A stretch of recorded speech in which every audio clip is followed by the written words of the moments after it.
Hi മക്കളെ, ഗംഭീരമായിട്ട് നീറ്റിന്റെ തയ്യാറെടുപ്പൊക്കെ മുന്നോട്ട് പോകുന്നുണ്ടെന്നറിയാം.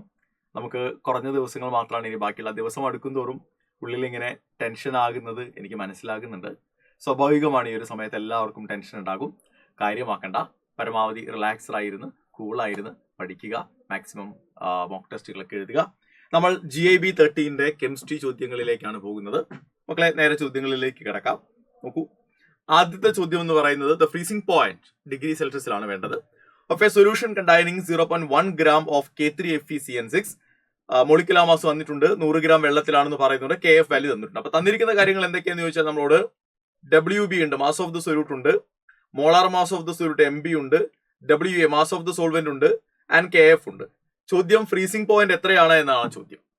സോ ഫ്രീസിംഗ് പോയിന്റ് കാണണമെങ്കിൽ നമ്മൾ ആദ്യം എന്ത് കാണണം? ഡെൽറ്റ TF കാണണം. ഡെൽറ്റ TF എന്ന് പറയുന്നത് I into അല്ലെ 1000 into I into 1000 into KF into WB divided by MB into WA. നമ്മൾ സബ്സ്റ്റിറ്റ്യൂട്ട് ചെയ്യുന്ന സമയത്ത് I എന്ന് പറഞ്ഞു കഴിഞ്ഞാൽ വാൻ ഹോഫ് ഫാക്ടർ, K3FeCN6 എന്ന് പറയുന്നവൻ 3 K+ അയോണുകളായിട്ടും ഒരു FeCN6 3- ആയിട്ടും കൺവേർട്ട് ആകും. ദാറ്റ് മീൻസ് 4 അയോണുകളായി മാറും. So the value of I is 4. So 4 into 1000 into KF എത്രയാ? 1.86 into WB 0.1 divided by MB എന്ന് പറയുന്നത് 329 ആണെന്ന് പറഞ്ഞിട്ടുണ്ട്, into WA is 100. റെഡി അല്ലേ? ഓക്കെ. സോ നമ്മൾ ക്യാൻസൽ ചെയ്യുന്ന സമയത്ത് 1000ഉം 100ഉം ക്യാൻസൽ ആകുന്നു, ബാക്കി 10ഉം 0.1ഉം ക്യാൻസൽ ആകുന്നു. ഇനി നമുക്ക് എന്താ ബാക്കിയുള്ളത്? So this is equal to 4 into 186 into നമുക്ക് അങ്ങനെ തന്നെ എഴുതാം, into 10⁻⁻² divided by 329. Ready? 4 into 186 എന്ന് പറയുന്നത് 744 ആണ്, ഡിവൈഡഡ് ബൈ 329 into 10⁻². കാരണം എന്തായാലും ഓപ്ഷനുകളിലെല്ലാം 10⁻² ഉള്ളത് കൊണ്ട് ആ 10⁻² അവിടെ നിന്നോട്ടെ. 744 ഡിവൈഡ് ബൈ 329 എന്ന് പറയുന്നത് മക്കളെ എത്രയാണ്? 2.3 ആണ്. 2.3 into 10⁻² എന്നൊരു ആൻസർ ഉണ്ടോ? സിമ്പിൾ ചോദ്യമായിരുന്നു, എല്ലാ വാല്യൂസും തന്നിട്ടുണ്ട്, ഡയറക്റ്റ് ക്വസ്റ്റ്യൻ ആയിരുന്നു അത്. എല്ലാവർക്കും ഇതിന്റെ ആൻസർ കിട്ടിയിട്ടുണ്ടാവും എന്ന് എനിക്കറിയാം. ഓക്കെ, അടുത്ത ചോദ്യം. At 500 Kelvin, the half-life period of a gaseous reaction at an initial pressure of 100 pKa is 364 seconds, and when the pressure is reduced to 50 kilopascal, half-life എത്രയാകുന്നുണ്ട്? 182 ആകുന്നുണ്ട്. ഓർഡർ ഓഫ് ദ റിയാക്ഷൻ എത്രയാണെന്നാണ് ചോദ്യം. അപ്പൊ നമ്മൾ നോക്കുന്ന സമയത്ത് pressure 100 kilopascal നിന്ന് 50 kilopascal മാറുമ്പോൾ, അതായത് pressure പകുതിയാകുമ്പോൾ half life 364 നിന്ന് 182 മാറുന്നു, ഹാഫ് ലൈഫും പകുതിയാകുന്നു. ദാറ്റ് മീൻസ് വളരെ കൃത്യമായിട്ട് പറയാൻ പറ്റും, ഹാഫ് ലൈഫ് എന്ന് പറയുന്നത് ഇനീഷ്യൽ പ്രഷറിന് ഡയറക്ട്ലി പ്രൊപ്പോർഷണൽ ആണ്. അപ്പൊ മക്കളെ, അങ്ങനെയാണെങ്കിൽ നിങ്ങൾ ആലോചിച്ച് നോക്കണേ, T12 directly proportional to R0 എന്ന് പറയുന്ന, ഡയറക്ട്ലി പ്രൊപ്പോർഷണൽ ടു P1 എന്ന് പറയുന്ന ഏത് ഓർഡർ റിയാക്ഷനിലാണ്? 0 ഓർഡർ റിയാക്ഷനിലാണ് എന്ന് നമുക്കറിയാം. കാരണം 0 ഓർഡർ റിയാക്ഷന്റെ ഹാഫ് ലൈഫ് പീരീഡ് എന്ന് പറയുന്നത് initial concentration of the reactant by 2K ആണ്. Am I right, my dears? So the right answer is option 1, 0 order. കാരണം കാൽക്കുലേഷൻ ഒന്നും ആവശ്യമില്ല, സിമ്പിൾ ആയിട്ടുള്ള ചോദ്യമായിരുന്നു അത്. റെഡി അല്ലേ? അടുത്ത ചോദ്യം നോക്കാം. ഇൻകറക്റ്റ് സ്റ്റേറ്റ്മെന്റ് ഏത് എന്നതാണ് ചോദ്യം. ഒരു ആസിഡ് ബേസ് ടൈട്രേഷനുമായി ബന്ധപ്പെട്ട ഇൻകറക്റ്റ് സ്റ്റേറ്റ്മെന്റ് ഏതാ? നമ്മൾ ആദ്യമായി ശ്രദ്ധിക്കേണ്ട ഒരു കാര്യം, ആസിഡും ബേസും ഇൻഡിക്കേറ്ററും നമ്മൾ എടുത്താൽ, ആസിഡ് വീക്കും ബേസ് സ്ട്രോങ്ങും ആണെങ്കിൽ ഫിനോഫ്തലിനും, തിരിച്ചാണെങ്കിൽ ആസിഡ് സ്ട്രോങ്ങും ബേസ് വീക്കുമാണെങ്കിൽ നമ്മൾ മെത്തൈൽ ഓറഞ്ചും, ഇനി രണ്ടുപേരും സ്ട്രോങ് ആണെങ്കിൽ ഫിനോഫ്തലിനോ മെത്തൈൽ ഓറഞ്ചോ രണ്ടും ഓക്കെയാണ്. ആൻഡ് രണ്ടുപേരും വീക്ക് ആണെങ്കിലോ നോ ഇൻഡിക്കേറ്റർ എന്നുള്ളതാണ് നമ്മൾ പഠിച്ചിട്ടുള്ളത്. റെഡി അല്ലേ? ഓക്കെ. സി, അങ്ങനെയാണെങ്കിൽ നിങ്ങൾ നോക്കൂ, വീക്ക് ആസിഡും വീക്ക് ബേസും ടൈട്രേറ്റ് ചെയ്യുമ്പോൾ മെത്തൈൽ ഓറഞ്ച് ഉപയോഗിക്കുക എന്ന് പറയുന്നത് തെറ്റല്ലേ? തെറ്റാണ്. ബാക്കിയുള്ളതൊക്കെ ശരിയാ. മെത്തൈൽ ഓറഞ്ച് സ്ട്രോങ് ആസിഡിനും വീക്ക് ബേസിനും മെത്തൈൽ ഓറഞ്ച് ആണ്. വീക്ക് ആസിഡിനും സ്ട്രോങ് ബേസിനും ഫിനോഫ്തലിൻ ആണ്. ആൻഡ് സ്ട്രോങ്ങും വന്നാൽ ഫിനോഫ്തലിനോ അല്ലെങ്കിൽ മെത്തൈൽ ഓറഞ്ചോ ഉപയോഗിക്കാം. So option 1 is incorrect one. Option 1 is the correct answer. അടുത്ത ചോദ്യം. In Carius method 0.099 gram of organic compound gives 0.287 gram of AgCl. അപ്പൊ mass of the organic compound തന്നിട്ടുണ്ട്, ആൻഡ് മാസ് ഓഫ് AgCl തന്നിട്ടുണ്ട്. ചോദ്യം percentage of chlorine എത്രയാണെന്നാണ്. So ഒരു കോമ്പൗണ്ടിലെ percentage of chlorine എന്ന് പറയുന്നത് is equal to എത്രയാണ് മക്കളെ വരിക? 35.5 divided by 143.5 into mass of AgCl produced by mass of the organic compound taken into 100 ആണ്. ഡയറക്റ്റ് ചോദ്യമാണ്, സബ്സ്റ്റിറ്റ്യൂട്ട് ചെയ്യുക, ആൻസർ ചെയ്യുക. So this is equal to 35.5 into mass of AgCl is 0.287 അല്ലേ. അപ്പൊ ഞാൻ അതിനെ 287 into 10⁻³ എടുക്കുന്നു into 100 എന്ന് പറയുമ്പോൾ 10⁻², divided by 143.5 into മക്കളെ മാസ് ഓഫ് ദ കോമ്പൗണ്ട് 0.999. ഞാനതിനെ 99 into 10⁻³ എടുക്കാം. റെഡി ആണല്ലോ അല്ലെ. Okay, and this is equal to ഒന്നുകൂടി എഴുതി കഴിഞ്ഞാൽ 355 into 10⁻⁻1 into 287 into 10⁻³ into 10⁻² divided by 1435 into 10⁻⁻1 into 99 into 10⁻³ അപ്പൊ 10ന്റെ മുകളിലും താഴെയുള്ള പവറുകൾ നമുക്ക് ഇത് രണ്ടും ക്യാൻസൽ ചെയ്ത് കളയാം. ഇനി ബാക്കി എന്താ ഉള്ളത് നോക്കൂ മക്കളെ. ബാക്കി എന്താ ഉള്ളത്? 5 വെച്ച് നോക്കിയാൽ 355ഉം 1430ഉം ക്യാൻസൽ ആയി കളയാൻ പറ്റും നമുക്ക്. 355ല് 7 ഉണ്ട്, 1 ഉണ്ട്, 71 വരും. 1435ൽ എത്ര 5 വരും? 2 വരുന്നുണ്ട്, 8 വരുന്നുണ്ട്, 35ല് 7 വരുന്നുണ്ട്. റെഡി അല്ലേ? 287 കറക്റ്റ് ആണല്ലോടാ, സെറ്റ് ആണല്ലോ മക്കളെ. ഓക്കെ, ഇനി അതിൽ 287 99 ആ. 287 99 നമ്മൾ എടുത്തു കഴിഞ്ഞിട്ടുണ്ടെങ്കിൽ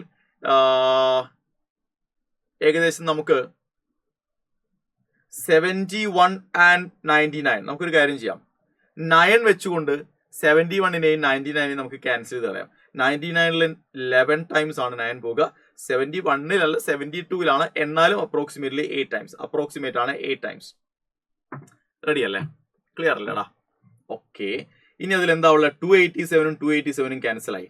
അപ്പൊ ഇനിയിപ്പോ എന്താ അതിൽ ബാക്കി ഉണ്ടാക്കുക? 8 into 10⁻². 8 into 10⁻² എന്ന് പറഞ്ഞാൽ 800 അല്ലേ, by 11. 800/11 എന്ന് പറയുന്നത് ഏകദേശം 72 വരിക. അപ്പൊ 72ന് അടുത്ത് option 1 is right answer. Option 1 simple ആയിരുന്നു. കാൽക്കുലേഷൻ മാത്രം നമ്മളൊന്ന് ശ്രദ്ധിച്ചാൽ മതിയായിരുന്നു. ഓക്കെ, സിമ്പിൾ ആണ്, എല്ലാവർക്കും കിട്ടിയിട്ടുണ്ടാവും 72.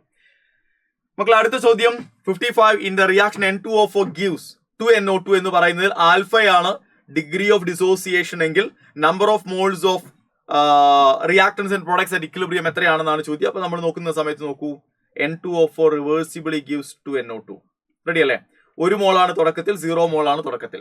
സോ ആൽഫയാണ് ഡിഗ്രി ഓഫ് ഡിസോസിയേഷൻ എങ്കിൽ ഇക്വിലിബ്രിയത്തിൽ എത്രയായിരിക്കും? 1 - ആൽഫ ആയിരിക്കും.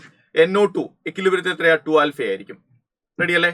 അപ്പൊ ടോട്ടൽ നമ്പർ ഓഫ് മോൾസ് എന്ന് പറയുന്നത് 1 - alpha plus 2 alpha. 1 - alpha plus 2 alpha എന്ന് പറഞ്ഞു കഴിഞ്ഞാൽ 1 + ആൽഫ. സോ 1 + ആൽഫ എന്നൊരു ആൻസർ ഉണ്ട്. Option 4 is right answer. Option 4. Another simple question from equilibrium. Ready മക്കളെ? എളുപ്പമാണത് അല്ലേ? ഓക്കെ, അടുത്ത ചോദ്യം.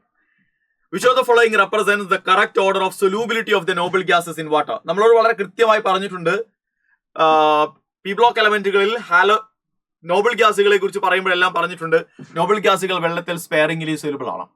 അങ്ങനെ സ്പെയറിംഗ്ലി സൊല്യൂബിൾ ആണെങ്കിൽ പോലും താഴേക്ക് വരുന്നത് നമുക്കറിയാം, അവർക്കിടെ വാട്ടർ മോളിക്യൂളിനും നോബിൾ ഗ്യാസിന്റെ മോളിക്യൂളിനും ഇടയിൽ ഉണ്ടാകുന്നത് വാണ്ടർവാൾ ഫോഴ്സ് ആണെന്ന് എല്ലാവർക്കും അറിയാമല്ലോ.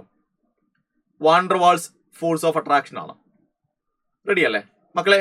വാണ്ടർവാൾ ഫോഴ്സ് ഓഫ് അട്രാക്ഷൻ എന്ന് പറയുന്നത് മോളിക്കുലാർ മാസ് കൂടുന്തോറും എന്ത് ചെയ്യും? കൂടും. Extent of van der Waals force molecular mass കൂടുന്തോറും കൂടും.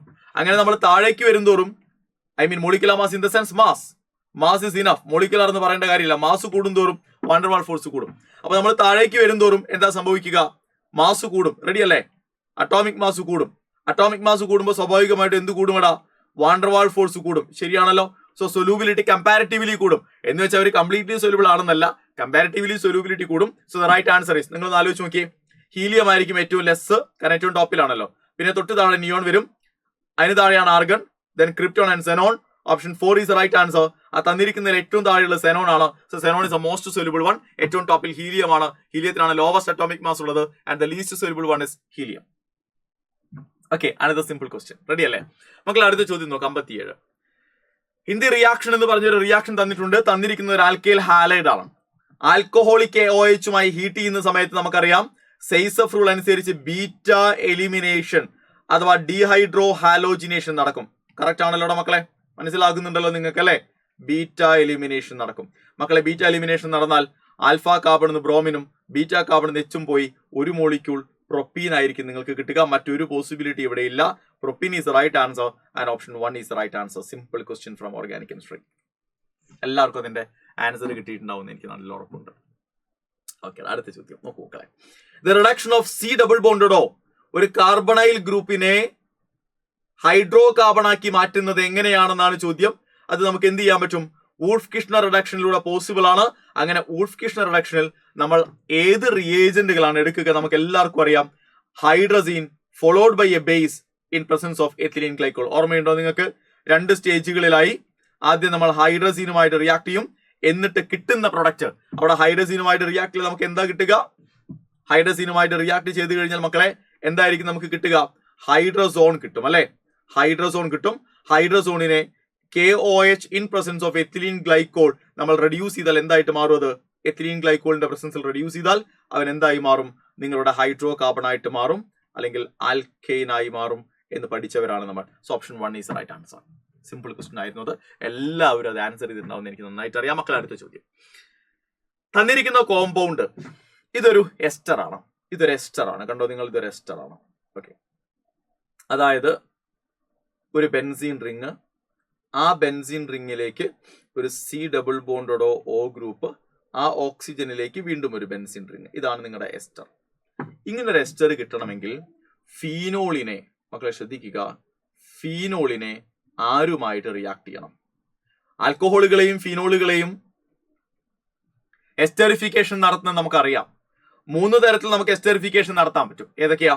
ഒന്നുകിൽ കാർബോക്സിലിക് ആസിഡുകൾ ഉപയോഗിച്ചുകൊണ്ട് എസ്റ്ററിഫിക്കേഷൻ നടത്താം, അല്ലെങ്കിൽ ആസിഡ് അൻഹൈഡ്രൈഡുകൾ ഉപയോഗിച്ചുകൊണ്ട് എസ്റ്ററിഫിക്കേഷൻ നടത്താം, അതും അല്ലെങ്കിൽ ആസിഡ് ക്ലോറൈഡ് ഉപയോഗിച്ചുകൊണ്ട് എസ്റ്ററിഫിക്കേഷൻ നടത്താം. ആൽക്കഹോളുകളെയും അല്ലെങ്കിൽ ഫീനോളുകളെയും. റെഡി അല്ലേടാ മക്കളെ? ആണോ? റെഡിയാണോ? കാർബോക്സിലിക് ആസിഡുകൾ ഉപയോഗിച്ചുകൊണ്ടോ അല്ലെങ്കിൽ ആസിഡ് അൻഹൈഡ്രൈഡുകൾ ഉപയോഗിച്ചുകൊണ്ടോ എസ്റ്ററിഫിക്കേഷൻ നടത്തുമ്പോൾ മിനറൽ ആസിഡുകളുടെ പ്രസൻസിലായിരിക്കണം നടത്തേണ്ടത് എന്ന് കൃത്യമായിട്ട് NCERT-യിൽ നമ്മൾ കണ്ടിട്ടുണ്ട്. പക്ഷേ ആസിഡ് ക്ലോറൈഡുകളെ എടുക്കുന്ന സമയത്ത് അവിടെ പിരിഡീൻ പോലൊരു ബേസിന്റെ പ്രസൻസിലാണ് നടത്തേണ്ടത് എന്നും കൃത്യമായിട്ട് പറഞ്ഞിട്ടുണ്ട്. കാരണം പിരിഡീൻ RCOCl എടുക്കുന്ന സമയത്ത് ബൈ പ്രൊഡക്റ്റ് എന്തായിരിക്കും മക്കളെ? RCOOR എന്ന് പറയുന്ന എസ്റ്ററിനൊപ്പം HCl എന്ന് പറയുന്ന ബൈ പ്രൊഡക്റ്റ് ആണ് ഫോം ചെയ്യുക. അപ്പൊ ആ HCl-മായി റിയാക്ട് ചെയ്ത് ആ HCl-നെ റിമൂവ് ചെയ്യാൻ വേണ്ടിയാണ് നമ്മൾ പിരിഡിൻ പോലെ ഒരു ബേസ് എന്ത് ചെയ്യുന്നത്? എടുക്കുന്നത്. അപ്പൊ ഇനി ഓപ്ഷൻസ് നോക്കാം. ഫീനോളും ബെൻസാൾഡിഹൈഡും അത് ഉറപ്പായിട്ട് നടക്കൂല. ഫീനോളും ബെൻസോയിക് ആസിഡും ഓക്കെയാണ്, പക്ഷെ ആസിഡ് കാറ്റലിസ്റ്റിന്റെ പ്രസൻസിലായിരിക്കണം. ആരുടെ ആകരുത്? NaOH പോലൊരു ബേസ് ആകരുത്. അവിടെയാണ് തെറ്റിപ്പോയത്. ഫീനോളും ബെൻസോയിൽ ക്ലോറൈഡും ഓക്കെയാണ് ഇൻ പ്രസൻസ് ഓഫ് പിരിഡിൻ. അത് കറക്റ്റാ. Option 3 is right answer my dears. Option 3. അപ്പൊ ഫീനോളും ബെൻസോയിൽ ക്ലോറൈഡുമാണ് നമ്മൾ എടുക്കേണ്ടത്. ഫീനോളും ബെൻസോയിൽ ക്ലോറൈഡുമാണ് എടുക്കേണ്ടത് ഇൻ പ്രസൻസ് ഓഫ് പിരിഡിൻ. അപ്പോഴാണ് നമുക്ക് ഇങ്ങനൊരു എസ്റ്റർ കിട്ടുക. സെറ്റ് അല്ലേ മക്കളെ? നല്ല ചോദ്യമാണത്. ശ്രദ്ധിച്ചു വായിച്ചു നോക്കിയാൽ മാത്രം ആൻസർ ചെയ്യാൻ പറ്റുന്ന ഒരു ഗംഭീര ചോദ്യമായിരുന്നു അത്. അടുത്ത് നോക്കാം. Which of the following would react most readily with nucleophile? അപ്പൊ ഹാലോ അരീനുകളുടെ ന്യൂക്ലിയോഫിലിക് സബ്സ്റ്റിറ്റ്യൂഷനെ കുറിച്ചാണ് ചോദ്യം. നിങ്ങൾക്കറിയാം ഹാലോ അരീനുകൾ normally nucleophilic substitution less reactive ആണ്. അങ്ങനെ ലെസ് റിയാക്റ്റീവ് ആണെങ്കിലും റിയാക്ടിവിറ്റി എന്ന് പറയുന്നത് ആരുടെ പ്രസൻസിൽ കൂടും? നമ്മൾ പഠിച്ചിട്ടുള്ളത് ഇലക്ട്രോൺ വിഡ്രോയിങ് ഗ്രൂപ്പുകളുടെ പ്രസൻസിൽ കൂടും. സോ NO2-ന്റെ പ്രസൻസിൽ ഉണ്ടാകുന്ന അത്രയും ഇൻക്രീസ് മറ്റൊരാളുടെയും പ്രസൻസിൽ ഉണ്ടാവില്ല എന്ന് നമുക്ക് നന്നായിട്ട് അറിയാം. ശരിയല്ലേ? So option 3 is right answer. നമ്മൾ NCERT തന്നെ പറഞ്ഞിട്ടുണ്ട്, ഒരു NO2 വരുമ്പോഴും 2 NO2 വരുമ്പോഴും 3 NO2 വരുമ്പോഴും ആ റിയാക്ടിവിറ്റി കൂടുന്നതിനെ കുറിച്ച് വളരെ കൃത്യമായിട്ട് നമ്മൾ NCERT-യിൽ തന്നെ കണ്ടിട്ടുണ്ട്. നിങ്ങൾക്ക് വേറെ ഡൗട്ടുകളൊന്നും ഉണ്ടാവില്ല എന്ന് വിശ്വസിക്കുന്നു. ഓക്കെ മക്കളെ, റെഡി, ക്ലിയർ. കാരണം ബാക്കിയുള്ളവരെക്കാൾ ഇലക്ട്രോൺ വിഡ്രോയിങ് പവർ ആർക്കുണ്ട്? NO2-വിനുണ്ട്. അടുത്ത ചോദ്യം 61-ലേക്ക് നമ്മൾ പോകുന്നു. 1 മോൾ ഓഫ് കോംപ്ലക്സ് COCl3 6H2O, അതായത് 3 ക്ലോറിനും 6 വാട്ടർ മോളിക്യൂളും ഉള്ള ഒരു കോംപ്ലക്സ് ആണ്. അവിടെ AgNO3-യുമായിട്ട് റിയാക്ട് ചെയ്യുന്ന സമയത്ത് 2 മോൾ വൈറ്റ് പ്രസിപ്പിറ്റേറ്റ് ഫോം ചെയ്യുന്നു എന്നാണ് പറയുന്നത്. 2 മോൾ വൈറ്റ് പ്രസിപ്പിറ്റേറ്റ് എന്ന് പറയുമ്പോൾ അത് 2 മോൾ AgCl ആണ്. അപ്പൊ 2 മോൾ AgCl ഫോം ചെയ്യണമെങ്കിൽ 2 ക്ലോറിൻ സ്ക്വയർ ബ്രാക്കറ്റിന് പുറത്ത് കിടക്കണം. അപ്പൊ സ്ക്വയർ ബ്രാക്കറ്റിന്റെ ഉള്ളിൽ ആരൊക്കെ ഉണ്ടാകുക? കൊബാൾട്ടിനൊപ്പം 1 ക്ലോറിൻ ഉണ്ടാകും, 1 ക്ലോറിനും ഉണ്ടാകും, 6 H2O ഉണ്ടാകും. 5 H2O ഉണ്ടാകും. Am I right? ഒരു വാട്ടർ എവിടെ ഉണ്ടാകും? പുറത്ത് വാട്ടർ ഓഫ് ഹൈഡ്രേഷൻ ആയിട്ട് കിടക്കുന്നുണ്ടാവും. So this is your compound my dears. അപ്പൊ ഇത്രയൊന്നും നോക്കേണ്ട കാര്യമില്ല. ജസ്റ്റ് നമുക്ക് ആകെ മനസ്സിലാക്കേണ്ടത് 3 ക്ലോറിനുകളിൽ 2 എണ്ണം ഉള്ളിലാണെന്ന് മാത്രം മനസ്സിലായാൽ മതി. സോ ഫോർമുല കൃത്യമായിട്ട് 2 എണ്ണം പുറത്താണെന്ന് മാത്രം മനസ്സിലായാൽ മതി. Option 2 is right answer. Option 2. Okay അല്ലേ മക്കളെ? അടുത്ത ചോദ്യം എടുക്കാമല്ലോ അല്ലെ. Okay, see the next. Oxygen atom in phenol. ഫീനോളിലെ ഓക്സിജൻ ആറ്റം. അപ്പൊ നമ്മൾ നോക്കുക, ഫീനോൾ എടുക്കുക. ഇതാണ് ഫീനോൾ. റെഡി അല്ലേ? ഫീനോളിലെ ഓക്സിജൻ ആറ്റം ഇലക്ട്രോൺ വിഡ്രോയിങ് ആണ് എന്ന് എല്ലാവർക്കും അറിയാം.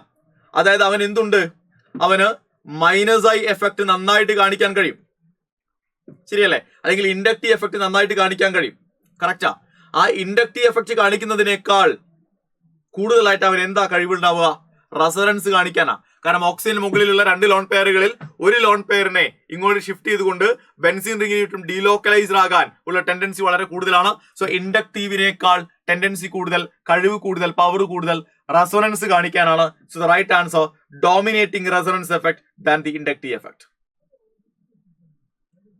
റെഡി അല്ലേ? ക്ലിയർ അല്ലേ മക്കളെ? ഡൗട്ടുകൾ ഇല്ലാതെ നിങ്ങൾക്ക് അതിൽ. ഓക്കെ, അടുത്ത ചോദ്യം. Which of the following statement is correct എന്നാണ് ചോദ്യം. തന്നിരിക്കുന്ന സ്റ്റേറ്റ്മെന്റുകളിൽ ശരിയായ സ്റ്റേറ്റ്മെന്റ് ഏത് എന്നുള്ളതാണ് ചോദ്യം. ഗ്ലൂക്കോസിന്റെയും ഫ്രക്ടോസിന്റെയും സൈക്ലിക് സ്ട്രക്ചറുമായി ബന്ധപ്പെട്ടതാണ്. അപ്പൊ നമ്മൾ നോക്കുന്ന സമയത്ത് നോക്കൂ, ഗ്ലൂക്കോസിന് ഫ്യുരാനോ സ്ട്രക്ചർ ആണ് തെറ്റ്. കാരണം ഗ്ലൂക്കോസിന് പിരാനോ സ്ട്രക്ചറും ഫ്രക്ടോസിന് ഫ്യുരാനോ സ്ട്രക്ചറുമാണ്. ഫ്രക്ടോസിന് പിരാനോസ്, തെറ്റിപ്പോയി, മാറിപ്പോയി, തല തിരിഞ്ഞുപോയി. ഗ്ലൂക്കോസിന് പിരാനോസ് ആണ്, അത് കറക്റ്റാ. ഫ്രക്ടോസിന് ഫ്യുരാനോസ് ആണ്, അതും കറക്റ്റാ. അപ്പൊ അത് ശരിയാ. രണ്ടുപേർക്കും ഫ്യുരാനോസ് ആണ്, തെറ്റാ. രണ്ടുപേർക്കും പൈരാനോസ് ആണ്, തെറ്റാ. So right answer is option 2. ഗ്ലൂക്കോസിന് പൈരാനോ സ്ട്രക്ചറും ഫ്രക്ടോസിന് ഫ്യുരാനോ സ്ട്രക്ചറുമാണ്. സിമ്പിൾ ചോദ്യമായിരുന്നു ബയോമോളിക്യൂളിലെ അല്ലെ. ബയോമോളിക്യൂളിൽ നമ്മൾ പ്രതീക്ഷിച്ച പോലെ ഭയങ്കര കോംപ്ലിക്കേറ്റഡ് ആയ ടഫായ ചോദ്യങ്ങളൊന്നും വന്നിട്ടില്ല. സിമ്പിൾ ആയിട്ടുള്ള ചോദ്യം മാത്രമേ വന്നിട്ടുള്ളൂ. മക്കളെ അടുത്ത ചോദ്യം നോക്കാം. The decreasing order of the stability of the following carbocations. മക്കളെ, ഒരു കാർബോകാറ്റിയോണിന്റെ സ്റ്റെബിലിറ്റി എന്ന് പറയുന്നത് +M എഫക്ട് കാണിക്കുന്ന, +H എഫക്ട് കാണിക്കുന്ന, +I എഫക്ട് കാണിക്കുന്ന ഗ്രൂപ്പുകളിൽ കൂടുകയും -Mo -Io കാണിക്കുന്ന ഗ്രൂപ്പുകളിൽ കുറയുകയും ചെയ്യും എന്ന് പഠിച്ചവരാണ് നമ്മൾ. അപ്പൊ നമ്മൾ നോക്കുന്ന സമയത്ത് OH ഗ്രൂപ്പ് എന്ന് പറയുന്നവൻ +M എഫക്ട് ആണ് കാണിക്കുക. റെഡി അല്ലേ? NH2 എന്ന് പറയുന്നവനും +M എഫക്ട് ആണ് കാണിക്കുക. റെഡി ആണല്ലോ? ആണ്. NO2 ഗ്രൂപ്പ് കാണിക്കുക -M ആണ്. അപ്പൊ സ്വാഭാവികമായിട്ടും ഇക്കൂട്ടത്തിൽ ലീസ്റ്റ് റിയാക്റ്റീവ് ആരാന്ന് ചോദിച്ചാൽ S ആണ് ലീസ്റ്റ് റിയാക്റ്റീവ് ആകുക. മോസ്റ്റ് റിയാക്റ്റീവ് ആരാ? മോസ്റ്റ് റിയാക്റ്റീവ് എന്ന് പറയുന്നത് +M കാണിക്കുന്ന 2 പേരിൽ NH2വിനാണ് OH-നേക്കാൾ +M എഫക്ട് കൂടുതൽ ഉണ്ടാകുക എന്ന് പഠിച്ചിട്ടുണ്ട് നമ്മൾ ഓർഡർ പഠിക്കുമ്പോൾ. അപ്പൊ മക്കളെ, R ആണ് മോസ്റ്റ് റിയാക്റ്റീവ്. 2ാം സ്ഥാനത്ത് ആര് വരും? P വരും. 3ാം സ്ഥാനത്ത് ആരുമില്ലാത്ത Q വരും. സോ RPQS എന്നൊരു ഓപ്ഷൻ ഉണ്ടോ? ഉണ്ടല്ലോ. Option 2 is right answer. RPQS. Ready? അടുത്ത് നോക്കുക നിങ്ങൾ. Arrange chlorine, fluorine, fluoride and chloride in increasing order of ionisation potential. നമ്മൾ ആദ്യം മനസ്സിലാക്കേണ്ട കാര്യം, ഒരു ന്യൂട്രൽ ആറ്റത്തിന്, ശ്രദ്ധിക്കുക, ഒരു പാരന്റ് ആറ്റത്തിനായിരിക്കും അവന്റെ ആനയോണിനേക്കാൾ അയണൈസേഷൻ പൊട്ടൻഷ്യൽ ഉണ്ടാകുക, അയണൈസേഷൻ എനർജി ഉണ്ടാകുക. കാരണം പാരന്റ് ആറ്റത്തിലാണല്ലോ ന്യൂക്ലിയർ ചാർജ് കൂടുതലുള്ളത്. ഇലക്ട്രോണുകൾ ന്യൂക്ലിയസിലേക്ക് കൂടുതൽ അട്രാക്റ്റഡ് ആകുക പാരന്റ് ആറ്റത്തിലാണ്. ഇനി ഈ 2 പാരന്റ് ആറ്റങ്ങളിൽ ക്ലോറിനും ഫ്ലൂറിനും നമ്മൾ എടുക്കുമ്പോൾ നമുക്കറിയാം ആർക്കാ കൂടുതൽ ഉണ്ടാകുക മക്കളെ? ഫ്ലൂറിനാണ്. കാരണം കമ്പാരിറ്റീവ്ലി സൈസ് കുറവായത് കൊണ്ട് തന്നെ ഫ്ലൂറിൽ നിന്ന് ഇലക്ട്രോണിനെ റിമൂവ് ചെയ്യാൻ ക്ലോറിനിൽ നിന്ന് റിമൂവ് ചെയ്യുന്നതിനേക്കാൾ ഡിഫിക്കൽട്ട് ആണ്. കാരണം ഫ്ലൂറിന്റെ ഇലക്ട്രോണുകൾ കൂടുതൽ ന്യൂക്ലിയസിലേക്ക് അട്രാക്റ്റഡ് ആണ്. ഇനി ബാക്കി 2 പേരെ നമ്മൾ എടുക്കുമ്പോൾ F- ഉം Cl-. മക്കളെ, അതിൽ ഇലക്ട്രോണിനെ റിമൂവ് ചെയ്യാൻ എളുപ്പം ഏതിൽ നിന്നാണ് അറിയാമോ? F- നിന്നാണ്. കാരണം ഫ്ലൂറൈഡ് എന്ന് പറയുന്നവൻ തീരെ ചെറിയ അയോൺ ആണ്. ഫ്ലൂറിൻ എന്ന് പറയുന്നത് ചെറുതാ. അതിലേക്ക് ഒരു ഇലക്ട്രോൺ കൂടി വരുമ്പോൾ ഒരു പുതിയൊരു ഇലക്ട്രോണിനെ അക്കമഡേറ്റ് ചെയ്യാനുള്ള സ്പേസ് അതിലില്ല. കാരണം അതിൽ ഇലക്ട്രോൺ കയറി ചെല്ലുന്ന 2p ഓർബിറ്റലിലേക്കാണ്. F- പുതിയ ഇലക്ട്രോൺ കയറി ചെല്ലുന്ന 2p ഓർബിറ്റലിലേക്കാണ്. 2p ഓർബിറ്റലിന് ഇനി ഒരു ഇലക്ട്രോൺ ചെറിയ ഓർബിറ്റലാ, ഒരു ഇലക്ട്രോണിന് കൂടി അക്കമഡേറ്റ് ചെയ്യാനുള്ള സ്പേസ് കുറവാണ്. അപ്പൊ ഇലക്ട്രോൺ റിപ്പൽഷൻ നടക്കും. ആരെങ്കിലും വന്ന് ഈ ഒരു ഇലക്ട്രോൺ എടുത്തുകൊണ്ട് പോടാ എന്ന അവസ്ഥയിലായിരിക്കും ഫ്ലൂറൈഡ് ഉണ്ടാകുക. പക്ഷേ Cl- അങ്ങനെയല്ല. Cl- Cl- 3pയിലേക്ക് ഇലക്ട്രോൺ ചെല്ലുന്നത്. അപ്പൊ അതുകൊണ്ട് തന്നെ അവിടെ അത്യാവശ്യം സ്പേസ് ഉണ്ട്. ഇലക്ട്രോൺ റിപ്പൽഷൻ കമ്പാരിറ്റീവ്ലി കുറവായിരിക്കും. അപ്പൊ അതുകൊണ്ട് തന്നെ ഇലക്ട്രോൺ റിമൂവൽ ഡിഫിക്കൽട്ട് ആകുക Cl- നിന്നാണ്, ഈസി ആകുക F- നിന്നാണ്. സോ Cl- F- എന്തുണ്ടാകും? അയണൈസേഷൻ എനർജി ഉണ്ടാക്കും. കാരണം അയണൈസേഷൻ എനർജി കൂടാന്ന് പറഞ്ഞാൽ it is difficult to remove electron from the species. Ready അല്ലേടാ? അപ്പൊ കറക്റ്റ് ആൻസർ വരിക ഓപ്ഷൻ 1 ആണ്. ഓപ്ഷൻ 1 ആണ്. മക്കളെ മനസ്സിലാക്കണം, അയണൈസേഷൻ പൊട്ടൻഷ്യൽ എന്ന് പറയുന്നത് ഇലക്ട്രോണിനെ റിമൂവ് ചെയ്യാനുള്ള ഡിഫിക്കൽട്ടി കൂടുമ്പോഴാണ് അയണൈസേഷൻ പൊട്ടൻഷ്യൽ കൂടുക. ഇലക്ട്രോൺ റിമൂവൽ ഈസി ആകും തോറും അയണൈസേഷൻ പൊട്ടൻഷ്യൽ കുറയുകയാണ് ചെയ്യുക. അപ്പൊ Cl- F- നോക്കുമ്പോൾ F- എന്നുള്ള റിമൂവൽ ആണ് comparatively easy. Because F- space ഇല്ലാത്തതുകൊണ്ട് ഇലക്ട്രോണുകൾ പരസ്പരം റിപ്പൽ ചെയ്യുന്നുണ്ട്. ആ റിപ്പൽഷൻ കാരണം എങ്ങനെയെങ്കിലും ഇലക്ട്രോൺ എടുത്ത് പുറത്ത് കളഞ്ഞാൽ മതി എന്ന അവസ്ഥയിലായിരിക്കും അവൻ ഉണ്ടാകുക. ശരിയല്ലേ? അടുത്ത ചോദ്യം നോക്കുക, 66. What are the possible values of L and M, azimuthal quantum number and magnetic quantum number for the atomic orbital 4f എന്നാണ് ചോദ്യം. അപ്പൊ 4f എന്ന് പറയുമ്പോൾ L വാല്യൂ എത്രയാടാ? F ഓർബിറ്റൽ L വാല്യൂ 3 ആ. അപ്പൊ മാഗ്നറ്റിക് ക്വാണ്ടം നമ്പറിന് -3 മുതൽ +3 വരെയുള്ള ഏത് വാല്യൂ വേണമെങ്കിലും നമുക്ക് കൊടുക്കാം. വളരെ കൃത്യമായിട്ട് ഇത് പറയുന്നുണ്ട്. എന്ത്? n എല്ലാ കേസുകളിലും 4 ആണല്ലോ, അതിൽ ആർക്കും ഡൗട്ട് ഒന്നുമില്ല അല്ലെ? n = 4. അപ്പൊ മക്കളെ നിങ്ങൾ നോക്കിയേ, n = 4 ൽ L = 3 എന്ന് വരുന്ന ഒറ്റ ഓപ്ഷനേ ഉള്ളൂ, ഓപ്ഷൻ 2. ബാക്കിയുള്ളതെല്ലാം L വാല്യൂ തന്നെ തെറ്റാണ്. അപ്പൊ L മാത്രം അറിഞ്ഞാൽ നിങ്ങൾക്ക് ആൻസർ ചെയ്യാവുന്ന ചോദ്യമായിരുന്നു, അത് സിമ്പിൾ ആയിരുന്നു. അടുത്ത ചോദ്യം, 10 ml C4H6ലേക്ക് 55 ml O2 ഗ്യാസ് വേണം അതിന്റെ കംപ്ലീറ്റ് കമ്പസ്റ്റൻ നടക്കാനെങ്കിൽ എക്സിന്റെ വാല്യൂ എത്രയാ? അത് ഏത് ഹൈഡ്രോ കാർബൺ ആണ്? അതിൽ എച്ചിന്റെ നമ്പർ എത്രയാ? എത്ര ഹൈഡ്രജനുകൾ ഉണ്ട് എന്നാണ് ചോദ്യം. നോക്കാം നമുക്ക്. മക്കളെ നിങ്ങൾ നോക്കണേ, നമുക്കൊരു ബാലൻസ്ഡ് ഇക്വേഷൻ അറിയാമല്ലോ, അറിയാം.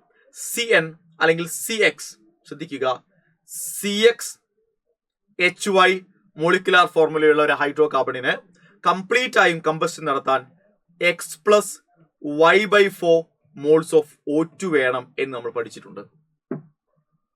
റെഡി അല്ലേ? ഇത് നമ്മൾ പഠിച്ചിട്ടുണ്ട്. ഇത് അതിന്റെ ബാലൻസ് ഇക്വേഷൻ ആണെന്നും ഇത് നമ്മൾ കൃത്യമായി പഠിച്ചിട്ടുണ്ട്. അങ്ങനെയാണെങ്കിൽ മക്കളെ നിങ്ങൾ ആലോചിച്ച് നോക്കണേ, നിങ്ങൾ ആലോചിച്ച് നോക്കൂ. ഇവിടെ നമ്മൾ എന്താ മനസ്സിലാക്കണ്ടേ?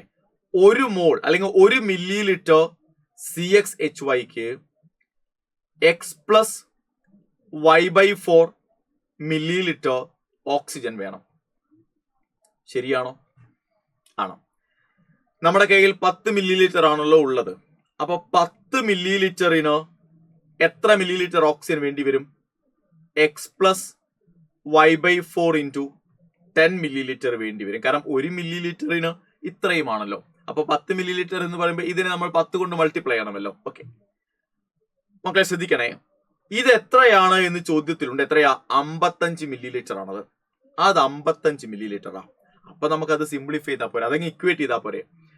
X+Y/4 എന്ന് പറയുന്നത് × 10 എന്ന് പറയുന്നത് 55 ആണ്.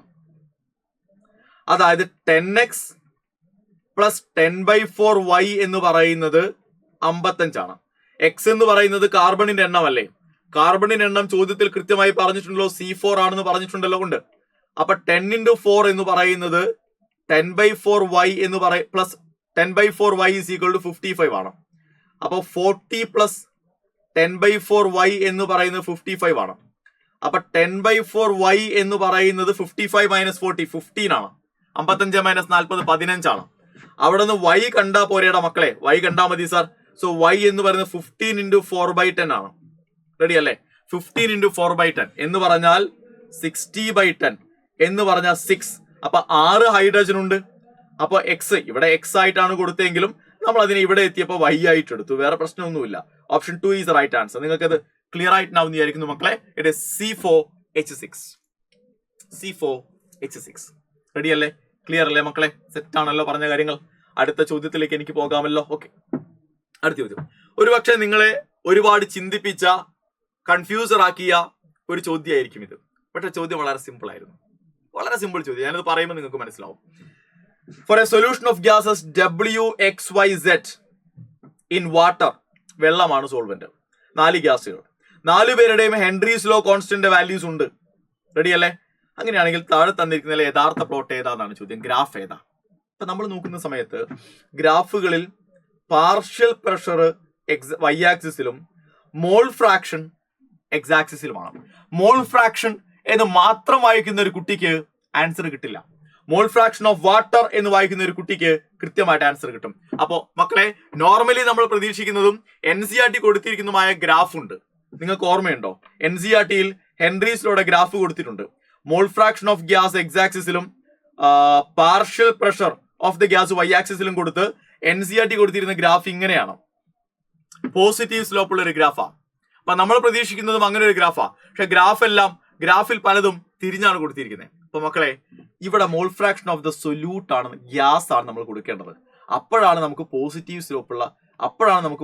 സ്ലോപ്പുള്ള ഗ്രാഫ് കിട്ടുക. പക്ഷേ നിങ്ങളോട് പറഞ്ഞിരിക്കുന്നത് ഗ്യാസിന്റെ മോൾ ഫ്രാക്ഷൻ അല്ല, സോൾവെന്റിന്റെ മോൾ ഫ്രാക്ഷനാണ്. ഇനി നമ്മൾ ഹെൻറീസ് ലോയിലേക്ക് വരുമ്പോൾ P is equal to KH into mole fraction of the gas എന്നാണ് കൊടുക്കുക.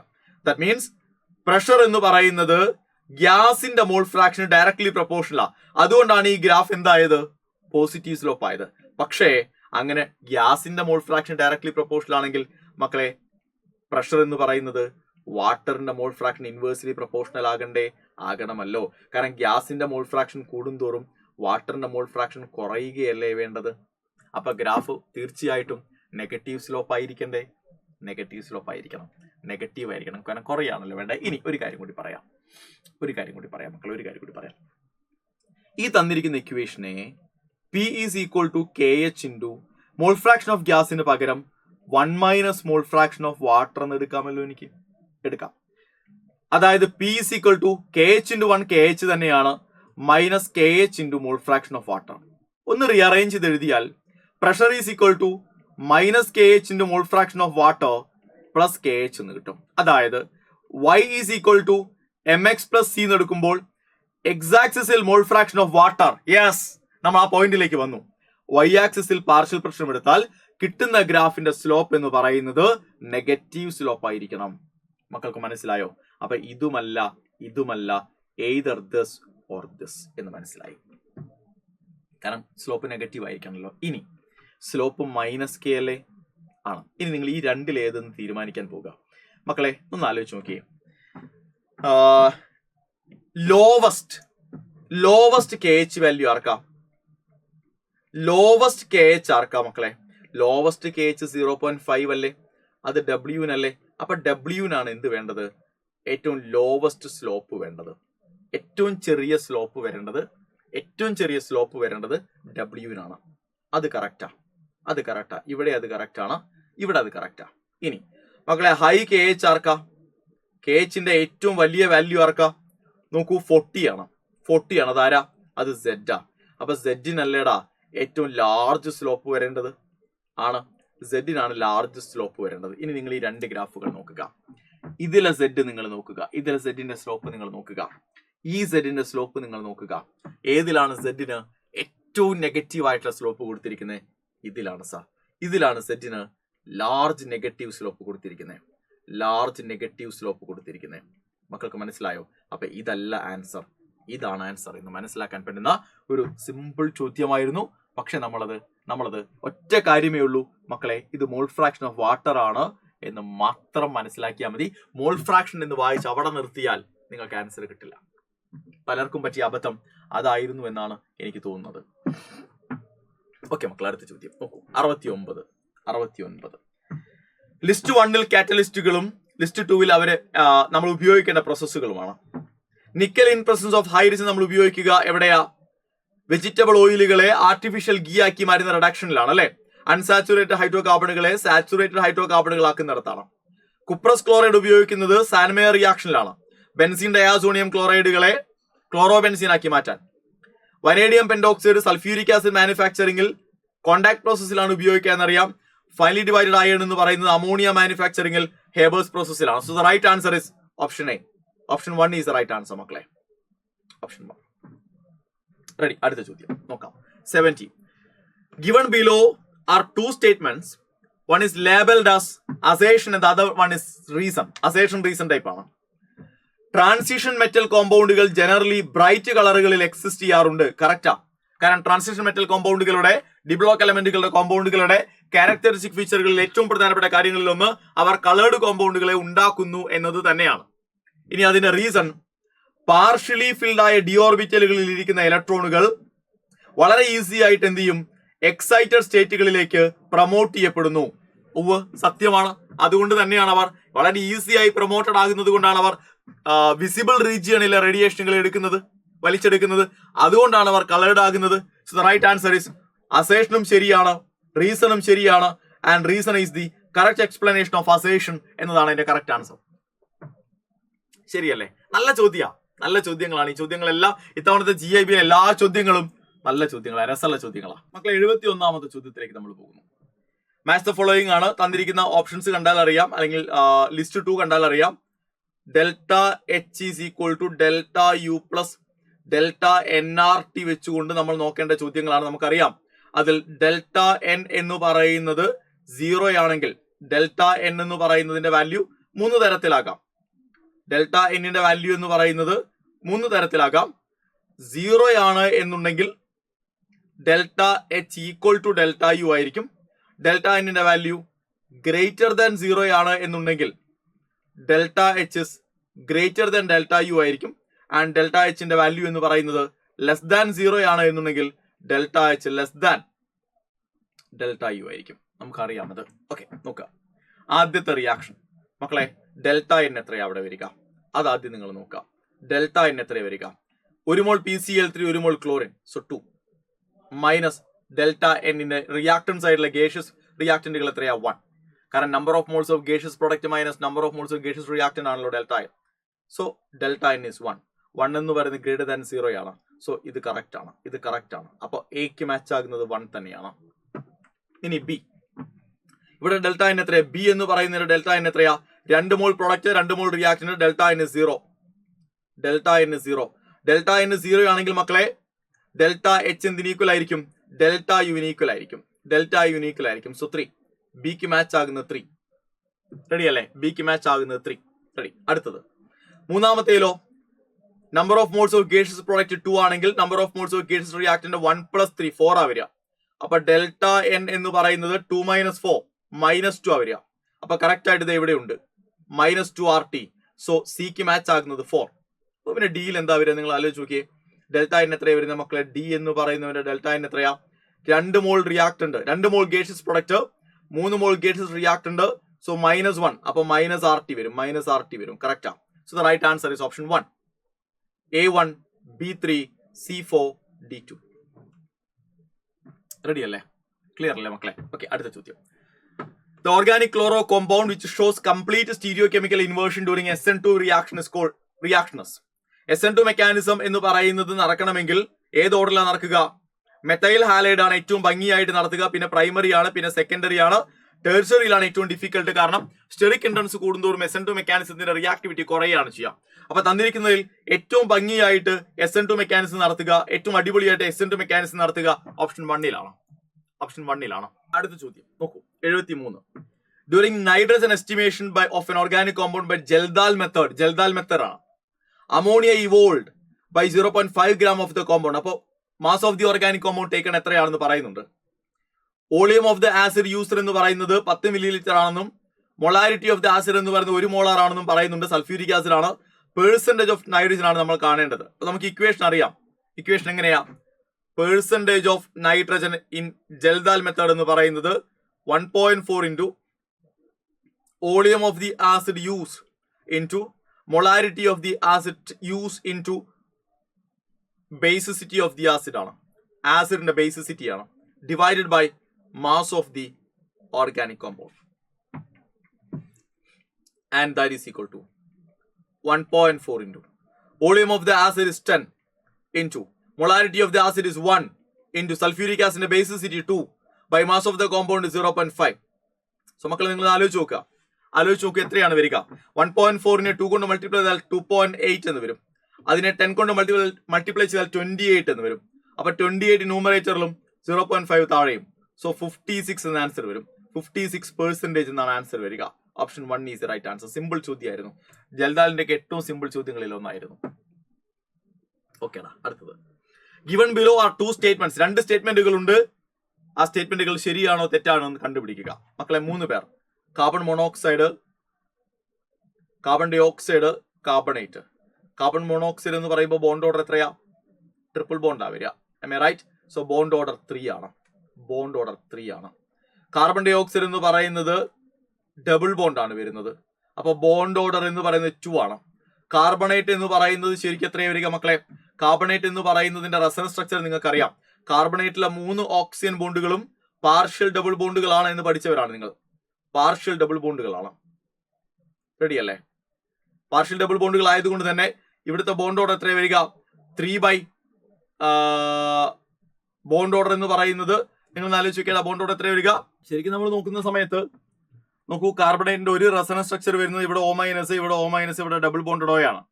അപ്പൊ ടോട്ടൽ നമ്പർ ഓഫ് ബോണ്ട് 4 വരിക.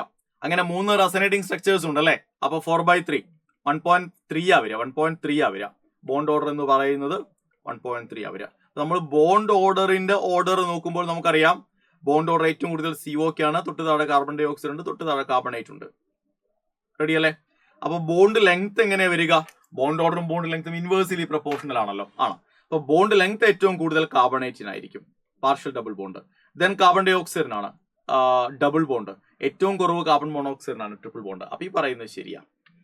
The bond order of CO, CO2, CO3, 2- are 3 to 1.33 respectively. അതും കറക്റ്റാ. അപ്പൊ മക്കളെ, രണ്ട് സ്റ്റേറ്റ്മെന്റുകളും ശരിയാണ് എന്ന് ഓപ്ഷൻ 4 പറയുന്നത്. Option 4 is right answer. Option 4. അടുത്തതിലേക്ക് വരാം. 75 മാച്ച് ദ ഫോളോയിങ് ആണ്. കെമിക്കൽ ബോണ്ടിങ്ങിൽ നിന്നുള്ള ചോദ്യമാണ്. കോളം 1 മോളിക്യൂളുകളും കോളം 2 അവരുടെ ഹൈബ്രിഡൈസേഷനും ഉണ്ട്. ഹൈബ്രിഡൈസേഷൻ നമ്മൾ നോക്കുന്ന സമയത്ത് നമുക്കറിയാം ഹൈബ്രിഡൈസേഷൻ കാണാൻ.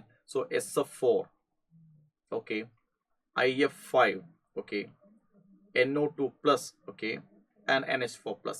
എനിക്കൊന്ന് NH4+ ഒന്നും നമ്മൾ കാൽക്കുലേറ്റ് ചെയ്യേണ്ട കാര്യമില്ല, നിങ്ങൾക്ക് തന്നെ അറിയാം NH4+ sp3 ആണെന്നുള്ള കാര്യം. റെഡിയാണ്. SF4 എന്ന് പറയുന്നത് സൾഫറിന്റെ വാലൻസ് ഇലക്ട്രോൺ 6, മോണോവാലന്റ് ആറ്റങ്ങൾ 4/2. നമ്മൾ ചെയ്ത് കഴിഞ്ഞാൽ എത്ര വരും? 6 + 4, അപ്പൊ 5 വരിക. അപ്പൊ ഏതാ വരിക മക്കളെ? sp3d വരിക. 5 sp3d വരിക. റെഡി അല്ലേ? ഹൈബ്രിഡൈസേഷൻ നമ്മൾ കാണുന്ന സമയത്ത്. റെഡി. IF5 എന്ന് പറയുമ്പോൾ എങ്ങനെയാ കാൽക്കുലേറ്റ് ചെയ്യുക? അയഡിന്റെ സെൻട്രൽ ആറ്റമായ അയഡിന്റെ വാലൻസ് ഇലക്ട്രോണുകൾ 7, മോണോവാലന്റ് സറൗണ്ടിങ് ആറ്റങ്ങൾ 5/2, 12/2, 6 വരിക. ഹൈബ്രിഡൈസേഷന്റെ വാല്യൂ 6 വന്നു കഴിഞ്ഞാൽ അത് ഏത് ഹൈബ്രിഡൈസേഷനാ? sp3d2 ആണ്. ഇനി NO2+ വരുമ്പോൾ നൈട്രജൻ ആണ് സെൻട്രൽ ആറ്റം, വാലൻസ് ഇലക്ട്രോണുകൾ എണ്ണം 5, മോണോവാലന്റ് ആറ്റങ്ങൾ ഇല്ല, അത് 0 ആണ്. ഒരു പോസിറ്റീവ് ചാർജ് ഉണ്ട്, അപ്പൊ -1 എടുക്കണം. /2 മക്കളെ 2 ആണ് വരിക. So the hybridisation is sp. So വളരെ കൃത്യമായിട്ട് അവിടെ പറയുന്നുണ്ട് എക്ക് 3 ആണെന്നും ബിക്ക് 1 ആണെന്നും സിക്ക് 2 ആണെന്നും ഡിക്ക് 4 ആണെന്നും ഓപ്ഷൻ 2 പറയുന്നുണ്ട്.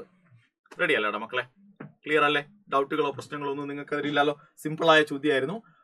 നമ്മുടെ കെമിക്കൽ ബോണ്ടിങ്ങിൽ നിന്ന് ഇത്തരം ചോദ്യങ്ങളാണ് സാധാരണഗതിയിൽ ചോദ്യ പേപ്പറുകളിൽ ഒരുപാട് തവണ കണ്ടു പരിചയമുള്ളത്.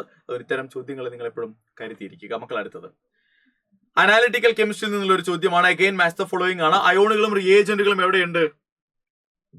കോളം 1 അവരുടെ കളർ ഫോം ചെയ്യുന്ന കോമ്പൗണ്ടുകളുടെ കോംപ്ലക്സുകളുടെ കളർ ലിസ്റ്റ് 2 കോളം 2 നോക്കാം. Fe3+ഉം FeCN6 4- കമ്പൈൻ ചെയ്താൽ എന്തായിട്ട് മാറും? Fe4 times Fe4 FeCN6 thrice ആയിട്ട് മാറും. റെഡി അല്ലേ? നമ്മുടെ പ്രഷ്യൻ ബ്ലൂ കളർ കിട്ടുന്ന നൈട്രജന്റെ ഡിറ്റക്ഷൻ ടെസ്റ്റിൽ നമ്മൾ ഉപയോഗിക്കുന്ന പ്രഷ്യൻ ബ്ലൂ കളർ എക്ക് 4 ആണ് എന്ന് കിട്ടിയാൽ തന്നെ ആൻസർ കിട്ടി. ബാക്കി 3 നിങ്ങൾക്ക് അറിയില്ലെങ്കിലും ആൻസർ ഓപ്ഷൻ 2 ആണെന്ന് കിട്ടും. ഇനി നോക്കാം, ഒരു ചെറിയ ക്ലറിക്കൽ മിസ്റ്റേക്ക് ഉണ്ട്. CNS- എന്നാ കൊടുത്തിരിക്കുന്നത്. ശരിക്കും അത് നമ്മൾ പഠിക്കുന്ന SCN- എന്നാ. അപ്പൊ ഇവിടെ നിങ്ങൾ നോക്കണേ എന്താ സംഭവിക്കുക? Fe3+ഉം Fe3+ഉം SCN- ചേർന്നാൽ എന്തായിട്ടാ മാറുക? FeSCN+ ആയിട്ട് മാറും. റൈറ്റ്? FeSCN+ ആയിട്ട് മാറും, അല്ലെങ്കിൽ FeSCN ത്രൈസ് ആയിട്ട് മാറും. റെഡി അല്ലേ? ഇവന് ബ്ലഡ് റെഡ് കളറാണ് എന്ന് നമ്മൾ പഠിച്ചിട്ടുണ്ട്. എവിടെ നമ്മൾ പഠിച്ചിട്ടുള്ളത്? നമ്മൾ പഠിച്ചിരിക്കുന്നത് ക്വാളിറ്റേറ്റീവ് അനാലിസിസിൽ നിങ്ങളുടെ ഓർഗാനിക് കോമ്പൗണ്ടിൽ നൈട്രജനും സൾഫറും ഉണ്ടെങ്കിൽ ഉള്ള കേസാണത്. സോ അത് നമുക്ക് കറക്റ്റ് ആയിട്ട് മനസ്സിലായി. ഇനി നിക്കൽ 2+ഉം ഡൈമെഥൈൽ ഗ്ലയോക്സിമും ചേർന്ന് കഴിഞ്ഞാൽ എന്താ ഫോം ചെയ്യുക? അവിടെ ഫോം ചെയ്യുന്ന കോമ്പൗണ്ട് NiDMg2 ആയിരിക്കും. ഇവന് റെഡ് കളറാണ്. ശരിക്കും ഒരു എന്താ പറയാ, ഡാർക്ക് റെഡ് അല്ലെങ്കിൽ ചെറിയ റെഡ് കളറാണ് എന്ന കാര്യം നമ്മൾ ഓർത്തു വെക്കുക. ഇത് അനാലിറ്റിക്കൽ കെമിസ്ട്രിയിലുണ്ട്. ഇനി ഏറ്റവും അവസാനത്തേത് മക്കളെ, മാംഗനീസ് 2+ഉം PbO2ഉം ആസിഡിക് മീഡിയത്തിൽ റിയാക്ട് ചെയ്താൽ PbO2 ഒരു സ്ട്രോങ് ഓക്സിഡൈസിങ് ഏജന്റ് ആണ്. PbO2 ഒരു സ്ട്രോങ് ഓക്സിഡൈസിങ് ഏജന്റ് ആയതുകൊണ്ട് തന്നെ മാംഗനീസ് 2+നെ അവൻ എന്ത് ചെയ്യും? അവൻ ഓക്സിഡൈസ് ചെയ്ത് MnO4- പെർമാംഗനേറ്റ് ആക്കി മാറ്റും. പ്ലസ് PbO2 എന്തായിട്ട് മാറും? Pb2+ ആയി മാറും. പ്ലസ് H+ഉം ബാക്കിയുള്ള ഓക്സിജനുകളും ചേർന്ന് H2O ആയിട്ട് മാറും. ഇതാണ് റിയാക്ഷൻ നടക്കുക. ഓക്കെ, സോ MnO4- പിങ്ക് കളറാണ് എന്ന് നമുക്ക് അറിയാമല്ലോ. പൊട്ടാസ്യം പെർമാംഗനേറ്റ് പിങ്ക് കളറാണല്ലോ. ഓക്കെ, സോ പെർമാംഗനേറ്റ് പിങ്ക് കളറാണ്. So the correct answer is option 2. എല്ലാം നമ്മൾ അവിടെ കൃത്യമായി പറഞ്ഞിട്ടുണ്ട്. അപ്പൊ ബാക്കി 3 പേരെ നിങ്ങൾക്ക് അറിയില്ല എങ്കിൽ പോലും എല്ലാവർക്കും അതിന് ആൻസർ കിട്ടിയിട്ടുണ്ടാവും. കാരണം പ്രഷ്യൻ ബ്ലൂ കളറിന്റെ ഉത്തരവാദി ആരാണെന്ന് അറിയാത്ത ഒരാളും പരീക്ഷ എഴുതിയിട്ടുണ്ടാവില്ല. ഓക്കെ, നമുക്ക് അടുത്ത ചോദ്യത്തിലേക്ക് നമ്മൾ പോകുകയാണെ. അടുത്ത ചോദ്യം, in the molecular orbital diagram of the molecular ion N2+, the number of electrons in sigma 2p at molecular orbital is. മക്കളെ, N2 എന്ന് പറയുന്നവനേക്കാൾ ഒരു ഇലക്ട്രോൺ കുറവാണ് N2+ൽ. അപ്പൊ N2+ എത്ര ഇലക്ട്രോൺ ഉണ്ടാകുക? 14 നിന്ന് 1 പോയാൽ 13 ഇലക്ട്രോൺ. മോളിക്കുലർ ഓർബിറ്റൽ കോൺഫിഗറേഷൻ നമ്മൾ എഴുതുമ്പോൾ sigma 1s 1, I mean 2, sigma star 1s 2, sigma 2s 2, sigma star 2s 2. അത് കഴിഞ്ഞാൽ പിന്നെ പൈ 2px ആ വരിക. പൈ 2px 2, അതേ എനർജിയുള്ള പൈ 2py-യിലും 2. 12 ഇലക്ട്രോണുകൾ കഴിഞ്ഞു. ഒരു ഇലക്ട്രോൺ കൂടി ബാക്കിയുണ്ട്. അവൻ എങ്ങോട്ട് പോകും?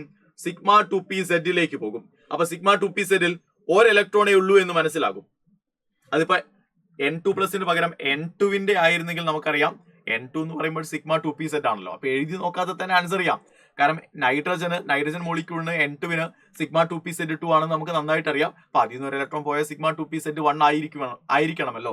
അത്രയേ ഉള്ളൂ സംഗതി. അത് ഓർത്താൽ തന്നെ ആൻസർ ചെയ്യാം. ജസ്റ്റ് നിങ്ങളുടെ അറിവിലേക്കാണ് ഞാൻ എഴുതിയെന്ന് മാത്രമേ ഉള്ളൂ. 78, which of the following is an example of vicinal dihalide എന്നാണ് ചോദ്യം. ഡൈക്ലോറോമെത്തൈൻ CH2Cl2 വിസിനൽ അല്ല, ജെമിനൽ ആണ്. 1,2 ഡൈക്ലോറോഎത്തേൻ, ആ പേരിൽ തന്നെ ഉണ്ട്. 1-ലും 2-ലും 2 ക്ലോറിൻ ഉണ്ട്. അവനാണ് എന്ത് ശരിക്കും വിസിനൽ ഡൈഹാലൈഡ് ആകുക. വരച്ചു നോക്കേണ്ട കാര്യമൊന്നുമില്ല, നിങ്ങൾക്ക് അറിയാൻ വേണ്ടി ഞാൻ വരച്ചു നോക്കുന്നത്. ഇതാണ് ആൻസർ. എത്തിലിഡീൻ ക്ലോറൈഡ് എന്ന് പറഞ്ഞു കഴിഞ്ഞാൽ മക്കളെ, എത്തിലിഡീൻ ക്ലോറൈഡ് ആ പേര് കേട്ടാൽ അറിയാം അവൻ ജെമിനൽ ഡൈഹാലൈഡ് ആണ്. CHCl2 അവരെ ജെമിനല.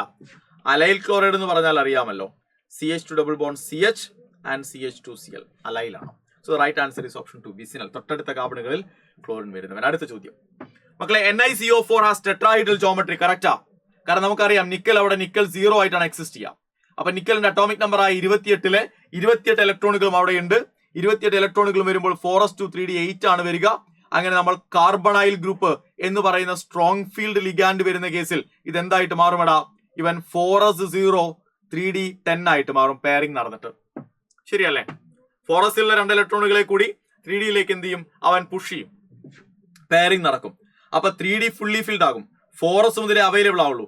4s-ഉം 4p-ലെ 3 ഇലക്ട്രോണും 4d-യിലെ 2 ഇലക്ട്രോണും അവൈലബിൾ ആകും. അങ്ങനെ അവർ 4 പേരും ചേർന്ന് അത്രയും ആവശ്യമില്ല നമുക്ക് ആകെ 4 പേരെ മതിയല്ലോ. 4s-ലെ 1 ഓർബിറ്റലും 4p-ലെ 3 ഓർബിറ്റലും ചേർന്ന് എന്തായിട്ട് മാറും?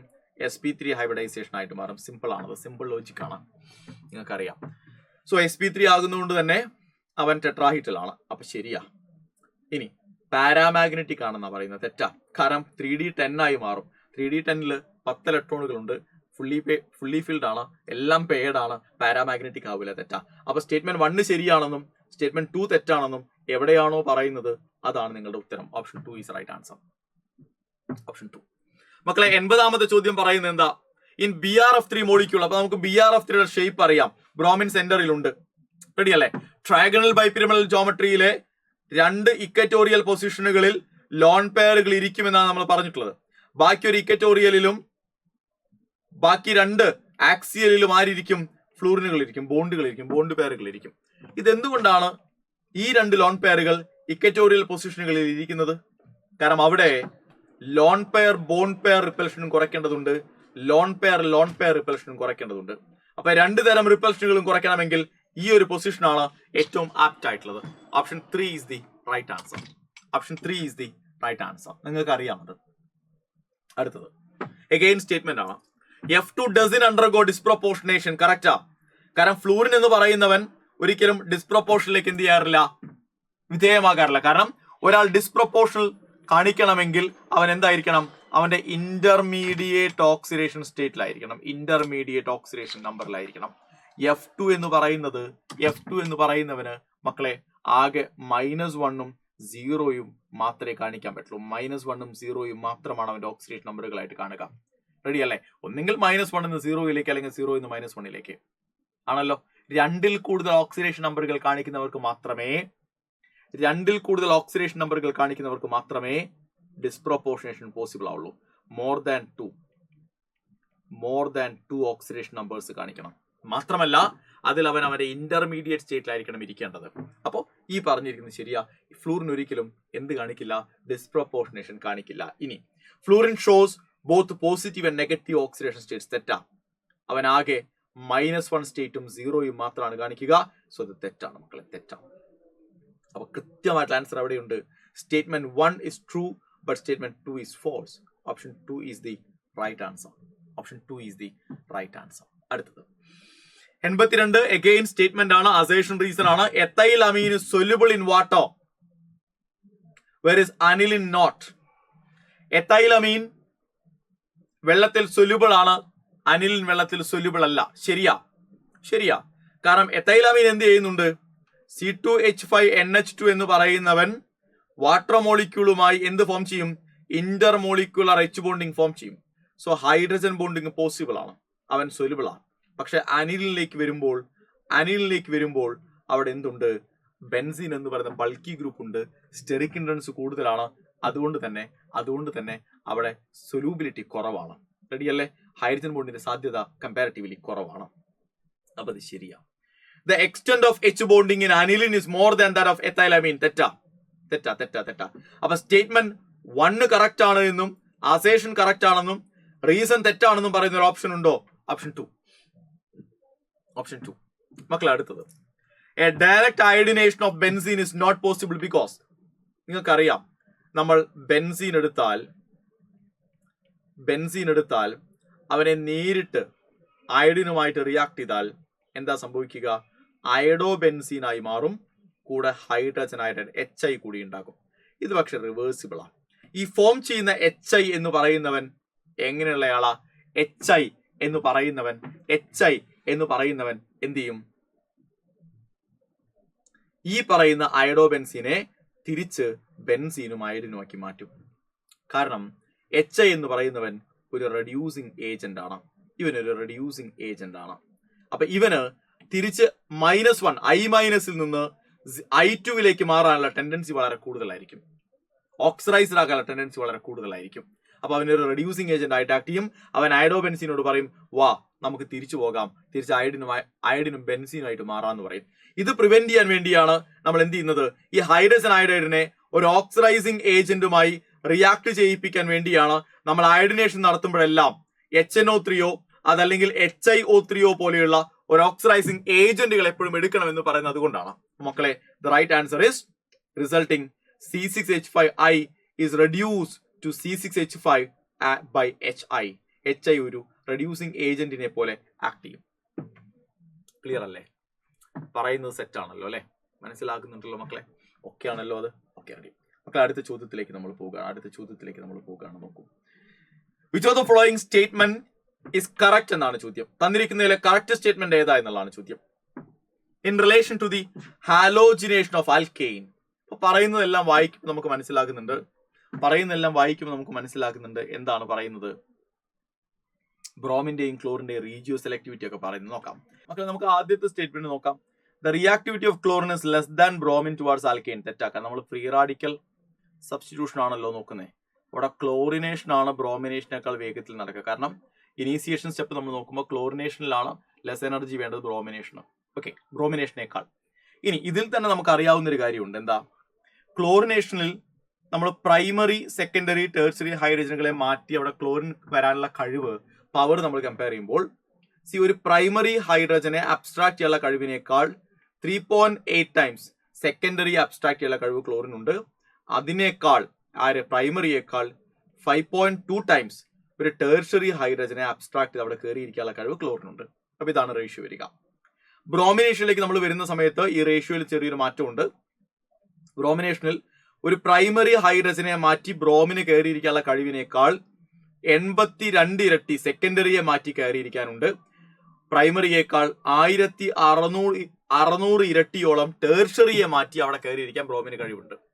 അപ്പൊ ക്ലോറിനും ബ്രോമിന്റെ റിയാക്ടിവിറ്റി നോക്കുമ്പോൾ ക്ലോറിനേഷൻ ആണ് ബ്രോമിനേഷനേക്കാൾ എളുപ്പം.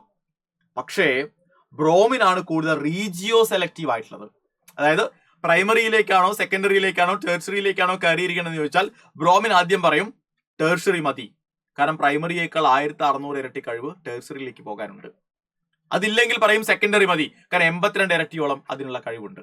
അതും ഇല്ലെങ്കിലേ പ്രൈമറിയിലേക്ക് പോകുള്ളൂ. അപ്പൊ ബ്രോമിൻ ഭയങ്കര സെലക്റ്റീവ് ആണ്. ഏത് കാർബണിലേക്കാണ് കയറിയിരിക്കേണ്ടത് എന്നുള്ള കാര്യത്തിൽ ബ്രോമിൻ ഭയങ്കര സെലക്റ്റീവ് ആണ്. പക്ഷെ ക്ലോറിൻ അങ്ങനെയല്ല. കാരണം ക്ലോറിന് 3 തമ്മിൽ ചെറിയ ചെറിയ ഡിഫറൻസേ ഉള്ളൂ. 1, 3.8, 5.2 ചെറിയ ഡിഫറൻസേ ഉള്ളൂ. അപ്പൊ ക്ലോറിൻ പറയും ഓക്കെ ടേഴ്സറി ആണെങ്കിൽ നല്ലത്, അല്ലെങ്കിൽ ഓക്കെയാണ്, 3 പേരും ഓക്കെയാണ്, ടേഴ്സറി ആയാലും നല്ലത്, അത്രേ ഉള്ളൂ, വലിയ നിർബന്ധമില്ല. മനസ്സിലാക്കുന്നുണ്ടോ? അപ്പൊ റീജിയോ സെലക്ടിവിറ്റി കൂടുതൽ ബ്രോമിൻ ആണ്. എവിടേക്ക് കയറണമെന്ന് കൃത്യമായി ബ്രോമിന് ഒരു തീരുമാനം ഉണ്ടാവും ക്ലോറിനേക്കാൾ. അപ്പൊ ഇനി ഫസ്റ്റ് സ്റ്റേറ്റ്മെന്റ് എന്താ പറയുന്നത്? തെറ്റാ. ക്ലോറിനേഷൻ ആണ് ബ്രോമിനേഷനേക്കാൾ എളുപ്പത്തിൽ നടക്കുക. Photochemical chlorination of methane, chlorine is formed in the slowest step. അങ്ങനെയല്ല. ഒരു ഫോട്ടോകെമിക്കൽ ക്ലോറിനേഷന്റെ അല്ലെങ്കിൽ നമ്മൾ ഒരു ഫ്രീ റാഡിക്കൽ സബ്സ്റ്റിറ്റ്യൂഷൻ റിയാക്ഷന്റെ മെക്കാനിസം നോക്കുമ്പോൾ ചെയിൻ ഇനീസിയേഷൻ സ്റ്റേജ് വരുന്നുണ്ട്, ചെയിൻ പ്രൊപ്പഗേഷൻ സ്റ്റേജ് വരുന്നുണ്ട്, ചെയിൻ ടെർമിനേഷൻ സ്റ്റേജ് വരുന്നുണ്ട്. നമുക്കറിയാലോ ചെയിൻ ടെർമിനേഷൻ സ്റ്റേജ് വരുന്നുണ്ട്. റെഡി. ഇതിൽ റിയാക്ഷൻ നടക്കുന്ന സ്റ്റേജ് എന്ന് പറയുന്നത് പ്രൊപ്പഗേഷനിലാണ്. അപ്പൊ ഈ പ്രൊപ്പഗേഷൻ സ്റ്റേജ് ആണ് ശരിക്കും സ്ലോ സ്റ്റേജ് അല്ലെങ്കിൽ റേറ്റ് ഡിറ്റർമിനിങ് സ്റ്റേജ് എന്ന് പറയുന്നത് ശരിക്കും പ്രൊപ്പഗേഷനിലാണ്. റെഡി. അപ്പൊ ഈ പറയുന്നത് തെറ്റാണത്. Free radicals are pyramidal intermediates stabilised by hyperconjugation and resonance. Free റാഡിക്കലുകൾ പിരമിഡൽ ഇന്റർമീഡിയേറ്റുകൾ അല്ല. ഫ്രീ റാഡിക്കലുകൾ എന്ന് പറയുന്നത് പിരമിഡൽ ഇന്റർമീഡിയേറ്റുകൾ അല്ല. ഫ്രീ റാഡിക്കലുകൾ എന്ന് പറയുന്നത് ശരിക്കും പറഞ്ഞു കഴിഞ്ഞാൽ ട്രയാഗണൽ പ്ലാനാർ ആണ്. അപ്പൊ അവിടെ നമുക്ക് മിസ്റ്റേക്ക് ആണ്, തെറ്റാണ്.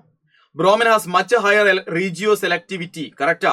ബ്രോമിന് ടേഴ്സറി ഹൈഡ്രജനെ അബ്സ്ട്രാക്ട് ചെയ്യുന്ന കഴിവ് ക്ലോറിനേക്കാൾ കൂടുതലാണ്. അതുകൊണ്ട് തന്നെ ക്ലോറിനേക്കാൾ റീജിയോ സെലക്ടിവിറ്റി ബ്രോമിനുണ്ട്. Option 4 is right answer. അടുത്ത ചോദ്യം നോക്കൂ.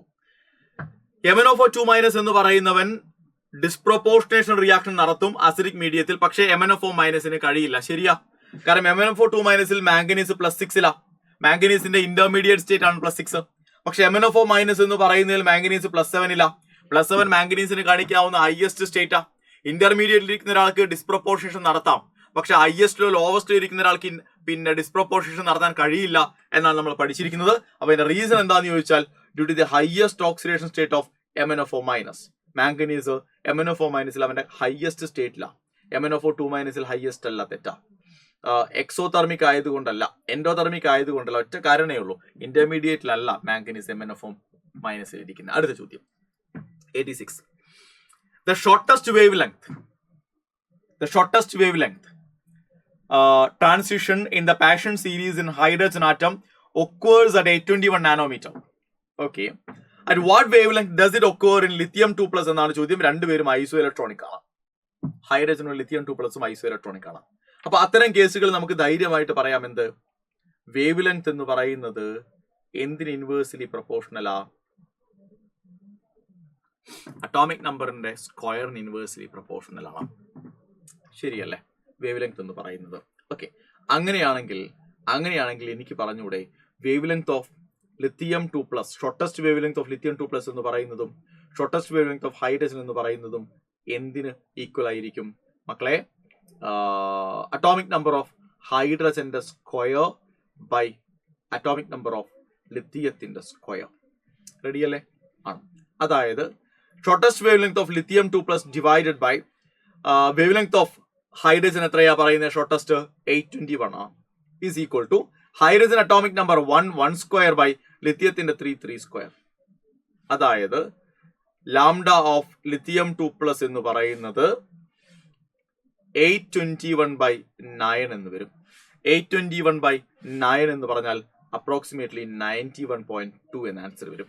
91.2 nanometre. Option 1 is right answer. Option 1. Simple ചോദ്യമാണ്. അടുത്തത്, if the electron is visualized as a classical charged particle laterally rotating about an axis with angular momentum L and the magnetic dipole moment M. ചുമ്മാ ഒരു കാര്യമില്ല, ചുമ്മാ പറയുന്ന അത്രയും ഭാഗം തന്ന് വായിക്കുമ്പോൾ നിങ്ങൾക്ക് ഒരു ഐഡിയ കിട്ടാൻ നിങ്ങൾ മേപ്പിട്ട് നോക്കിയിരിക്കും എന്നതുകൊണ്ട് മാത്രം, അതിനുവേണ്ടി മാത്രം തന്ന ചോദ്യം. കാരണം ഇത് സെക്ഷൻ ബിയിലെ ചോദ്യങ്ങളാണ്. സെക്ഷൻ ബിയിൽ നിങ്ങൾക്ക് സ്കിപ്പ് ചെയ്യാം. അപ്പൊ നിങ്ങൾ സ്കിപ്പ് ചെയ്യണമെങ്കിൽ സ്കിപ്പ് ചെയ്തോട്ടെന്ന് വിചാരിച്ച് തന്നേ ഉള്ളൂ.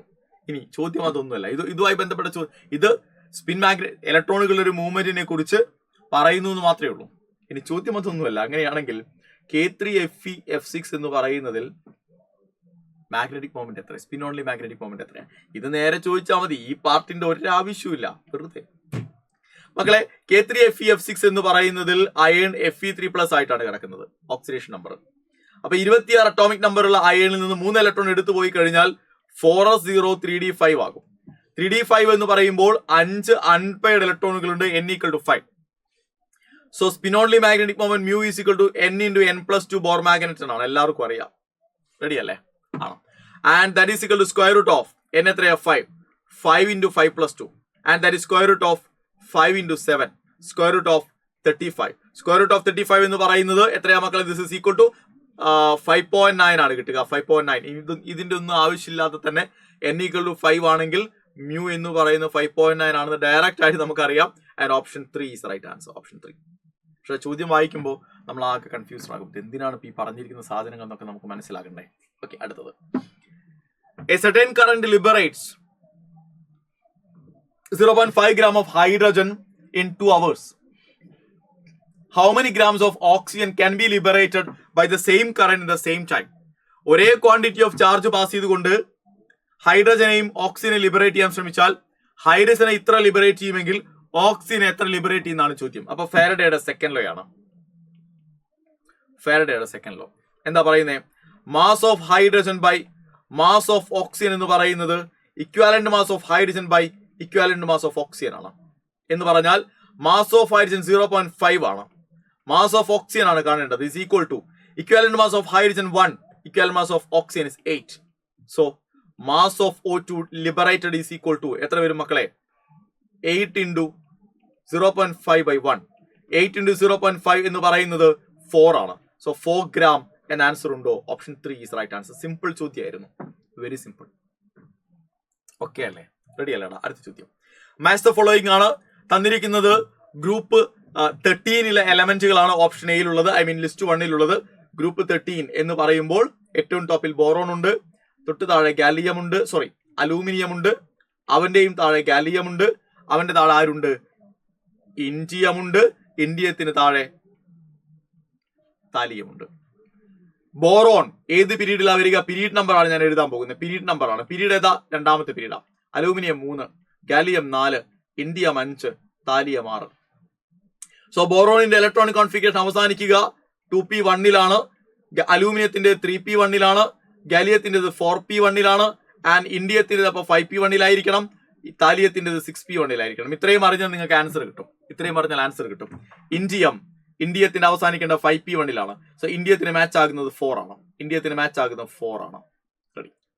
A4. അപ്പൊ തന്നെ ആൻസർ കിട്ടി. ബാക്കിയുള്ളതിലൊന്നും അതില്ല. സിമ്പിൾ ചോദ്യമായിരുന്നു മക്കളെ. ഇനി ബാക്കിയുള്ളത് നിങ്ങൾ നോക്കി. അപ്പൊ B5 കറക്റ്റ് അല്ലേ? ബി എന്ന് പറഞ്ഞാൽ താലിയം, താലിയത്തിന് കറക്റ്റാ. റെഡിയാണോ? കറക്റ്റ് ആണ് മക്കളെ. ഇത് A. റെഡി ആണല്ലോ? യെസ്. C1 സിക്ക് 1 യെസ് കറക്റ്റാ. ആൻഡ് D3 ഡിക്ക് 3 കറക്റ്റ് ആണ്. ഗാലിയത്തിന് 4p1 തന്നെയാണ്. And E2 correct. Option 2 is right answer. Simple question. Okay, അടുത്തത് തന്നിരിക്കുന്നത് 2 ഹാഫ് സെല്ലുകളുടെ SRP വാല്യൂസ് തന്നിട്ടുണ്ട്. ക്രോമിയത്തിന്റെയും അയണിന്റെയും രണ്ടുപേരും ചേർന്നുണ്ടാകുന്ന സെല്ലിന്റെ പൊട്ടൻഷ്യൽ എത്രയാണെന്നാണ് ചോദ്യം. Cell potential. അപ്പൊ സെൽ പൊട്ടൻഷ്യൽ കാണണമെങ്കിൽ നമുക്ക് നേൺസ് ഇക്വേഷൻ എടുക്കണം. E cell is equal to E0 cell minus 0.06/n log molar concentration of product ion. ഇതിലെ പ്രൊഡക്റ്റ് അയോൺ ആരാ? Cr3+ ആ. Cr3+ 3 electron, Fe2+ 2 electron. അപ്പൊ രണ്ടും ബാലൻസ് ചെയ്യണമെങ്കിൽ മക്കളെ റിയാക്ഷൻ ഇങ്ങനെ ആകൂലടാ. നോക്കിയ നിങ്ങള്, ക്രോമിയം 3+ ആകുന്നു, Fe3+ Fe2+ Fe ആകുന്നു. ഇലക്ട്രോണുകളെ ബാലൻസ് ചെയ്യണമെങ്കിൽ 2 ക്രോമിയവും 3 Feയും വേണ്ടി വരും. Am I right my dears? അപ്പോഴാണ് ഇലക്ട്രോണുകളുടെ എണ്ണം അഥവാ 6 ആകുക. 2 × 3 6, 3 × 2 6. റെഡി അല്ലേ? ആണ്. അപ്പൊ ഇവിടെ വരിക മോളാർ കോൺസെൻട്രേഷൻ ഓഫ് ക്രോമിയം 3+ന്റെ സ്ക്വയർ എടുക്കണം ആൻഡ് മോളാർ കോൺസെൻട്രേഷൻ ഓഫ് Fe2+ന്റെ ക്യൂബ് എടുക്കണം. പക്ഷെ E0 സെൽ ഇല്ല. E0 സെൽ ആദ്യമേ കണ്ടുപിടിക്കണം. അപ്പോ E0 സെൽ എന്ന് പറയുന്നത് E0 ഓഫ് കാഥോഡ്. കാഥോഡ് ആരാ മക്കളെ? കാഥോഡ് അയൺ ആണ്. E0 of iron minus E0 of anode chromium. അയണിന് എത്രയാണ് വരുന്നത്? അയണിന്റെ വരുന്നത് -0.42 മൈനസ് ഓഫ് മൈനസ് 0.72 നിങ്ങൾ ചെയ്ത് കഴിഞ്ഞാൽ 0.3 എന്നാണ് കിട്ടുക. 0.3 വോൾട്ട്. അത് സബ്സ്റ്റിറ്റ്യൂട്ട് ചെയ്യുക. This is equal to 0.3 into 0.06/6 log. Chromium 3+ന്റെ കോൺസെൻട്രേഷൻ എത്രയാണ്? 0.1. ഞാൻ ഇതിന്റെ 10⁻⁻1 എടുക്കും. അപ്പൊ അതിന്റെ സ്ക്വയർ ബൈ Fe2+ന്റെ 0.01. ഞാൻ ഇതിന്റെ 10⁻⁻2 എടുക്കും. അപ്പൊ അതിന്റെ ക്യൂബ്. സിംപ്ലിഫൈ ചെയ്താൽ മതി. സിമ്പിൾ ചോദ്യമാണ്. 0.3 ഇൻറ്റു 0.6ഉം 6ഉം ക്യാൻസൽ ആയാൽ മക്കളെ താഴെ എത്ര വരിക? 1/100 വരും. 1/100 വരും. ലോഗ് 10⁻⁻2 മുകളിലും 10⁻⁻6 താഴെയും വരും. റെഡി അല്ലേ? ആണ്. ക്യാൻസൽ ആയാൽ 0.3 ഇൻറ്റു 1/100 ഇൻറ്റു ലോഗ് 1/10⁻⁴ അല്ലേ വരിക? അതായത് ലോഗ് 10⁻⁴. ലോഗ് 10⁻⁴ എന്ന് പറഞ്ഞു കഴിഞ്ഞാൽ 4 ലോഗ് 10. റെഡി ആണോടാ മക്കളെ? ആണ്. അപ്പൊ ഇത്രയും നിങ്ങൾ ചെയ്താൽ ലോഗ് 10 1 ആണല്ലോ. അപ്പൊ 4 ഇൻറ്റു 0.35 ഡിവൈഡ് ബൈ 100 വരും. റെഡി ആണോ? ക്ലിയർ ആണോ മക്കളെ? ഡൗട്ടുകളോ പ്രശ്നങ്ങളോ ഒന്നും നിങ്ങൾക്ക് അതിൽ ഇല്ലല്ലോ? ഇല്ല. അയ്യോ അയ്യോ അയ്യോ, അവിടെ എഴുതിയൊരു ചെറിയ മിസ്റ്റേക്ക് വന്നിട്ടുണ്ട് മക്കളെ. ഇവിടെ ഇൻറ്റു അല്ല, മൈനസാ. ഓർക്കണേ, മൈനസാണ് കേട്ടോ. മൈനസ്. ഓക്കെ, കാൽക്കുലേഷൻ ഞാൻ ഇങ്ങോട്ട് നീട്ടുകയാണെ ബാക്കി കാൽക്കുലേഷൻ ഇവിടെ ചെയ്യാം. അപ്പൊ 0.3 മൈനസ് 4/100 എത്രയാടാ? 4/100 എന്ന് പറയുന്നത് 0.04 ആണ്. അപ്പൊ 0.3യിൽ നിന്ന് 0.04 പോയാൽ 0.26 എന്നാണ് ആൻസർ കിട്ടുക. 0.26 അതും പോസിറ്റീവ് ആണ്. Plus 0.26 option 3. സിമ്പിൾ ചോദ്യമായിരുന്നു. സിമ്പിൾ ആൻസറുമാണ്. സിമ്പിൾ കാൽക്കുലേഷൻ ആണ്. വലിയ ബുദ്ധിമുട്ടുകളൊന്നും നിങ്ങൾക്ക് ഇതിലില്ല. അടുത്തത് 91ാമത്തെ ചോദ്യം. For the reaction 2SO2 plus O2 reversibly gives 2SO3. ΔH തന്നിട്ടുണ്ട്. ΔH നെഗറ്റീവാ. അപ്പൊ ഈ റിയാക്ഷൻ നമുക്കറിയാം കോണ്ടാക്ട് പ്രോസസ് ആണ്. സൾഫ്യൂരിക് ആസിഡ് മാനുഫാക്ചറിംഗ് ആണ് മക്കളെ. Kc തന്നിട്ടുണ്ട്, ΔH തന്നിട്ടുണ്ട്. ΔH നമുക്ക് മനസ്സിലാക്കുന്നുണ്ട് ΔH നെഗറ്റീവ് ആണ്. റിയാക്ഷൻ എക്സോതെർമിക് ആണ്. ഇനി ഓപ്ഷൻസ് നോക്കാം. Equilibrium will shift in forward direction as the pressure increases. Correct. കാരണം 3 മോൾ റിയാക്ടന്റുകളെ 2 മോൾ പ്രൊഡക്റ്റ് ആക്കി മാറ്റുകയാണ്. അപ്പൊ പ്രഷർ കൂടുമ്പോ ഫോർവേഡ് റിയാക്ഷൻ കൂടും. കറക്റ്റ് ആണ്. Addition of inert gas at constant volume will not effect the equilibrium constant. Correct അല്ലേ? കാരണം constant വോളിയത്തിൽ ഇനേർട്ട് ഗ്യാസിനെ ആഡ് ചെയ്താൽ അത് ഇക്വിലിബ്രിയത്തിൽ ഒരു മാറ്റം ഉണ്ടാക്കില്ല. ഇക്വിലിബ്രിയം കോൺസ്റ്റന്റിൽ ഒരു മാറ്റം ഉണ്ടാക്കില്ല. റെഡിയാണ്. അത് കറക്റ്റാ. തെറ്റെന്ന് പറയാൻ പറ്റില്ല. Correct. The equilibrium constant is large, suggestive of reaction going to completion. അതുവരെ ശരിയാ. കാരണം 10⁻16 എന്നൊക്കെ പറയുമ്പോൾ വളരെ ഹൈ വാല്യൂ ആണ് Kc. Kcയുടെ വാല്യൂ ഹൈ ആണെങ്കിൽ അതിനർത്ഥം റിയാക്ഷൻ ഏകദേശം കംപ്ലീറ്റ് ആകാറായി എന്നത് തന്നെയാണ്. പക്ഷെ അതിനൊപ്പം വേറൊരു കാര്യം കൂടി പറയുന്നുണ്ട്. എന്താ പറയുന്നത്? So no catalyst is required. തെറ്റാ. കാരണം കോണ്ടാക്ട് പ്രോസസ്സിൽ വനേഡിയം പെന്റോക്സൈഡ് എന്ന് പറയുന്ന കാറ്റലിസ്റ്റ് വേണം എന്ന് നമുക്ക് നന്നായിട്ട് അറിയാം. ഓക്കെ, അത് തെറ്റാ. Equilibrium constant decreases as the temperature increases. മക്കളെ, ടെമ്പറേച്ചർ കൂടുമ്പോൾ എൻഡോതെർമിക് റിയാക്ഷൻ ആണല്ലോ കൂടുക. എൻഡോതെർമിക് കൂടുക എന്ന് പറഞ്ഞാൽ ഇവിടെ അത് ബാക്ക്വാർഡ് റിയാക്ഷൻ ആണ്. കൂടുക. ബാക്ക്വാർഡ് റിയാക്ഷൻ കൂടുമ്പോൾ Kc കുറയാണ് ചെയ്യുക. വളരെ കറക്റ്റാ. ഇക്വിലിബ്രിയം കോൺസ്റ്റന്റ് ഡിക്രീസ് ചെയ്യും ടെമ്പറേച്ചർ കൂടുമ്പോൾ. ശരിയാ.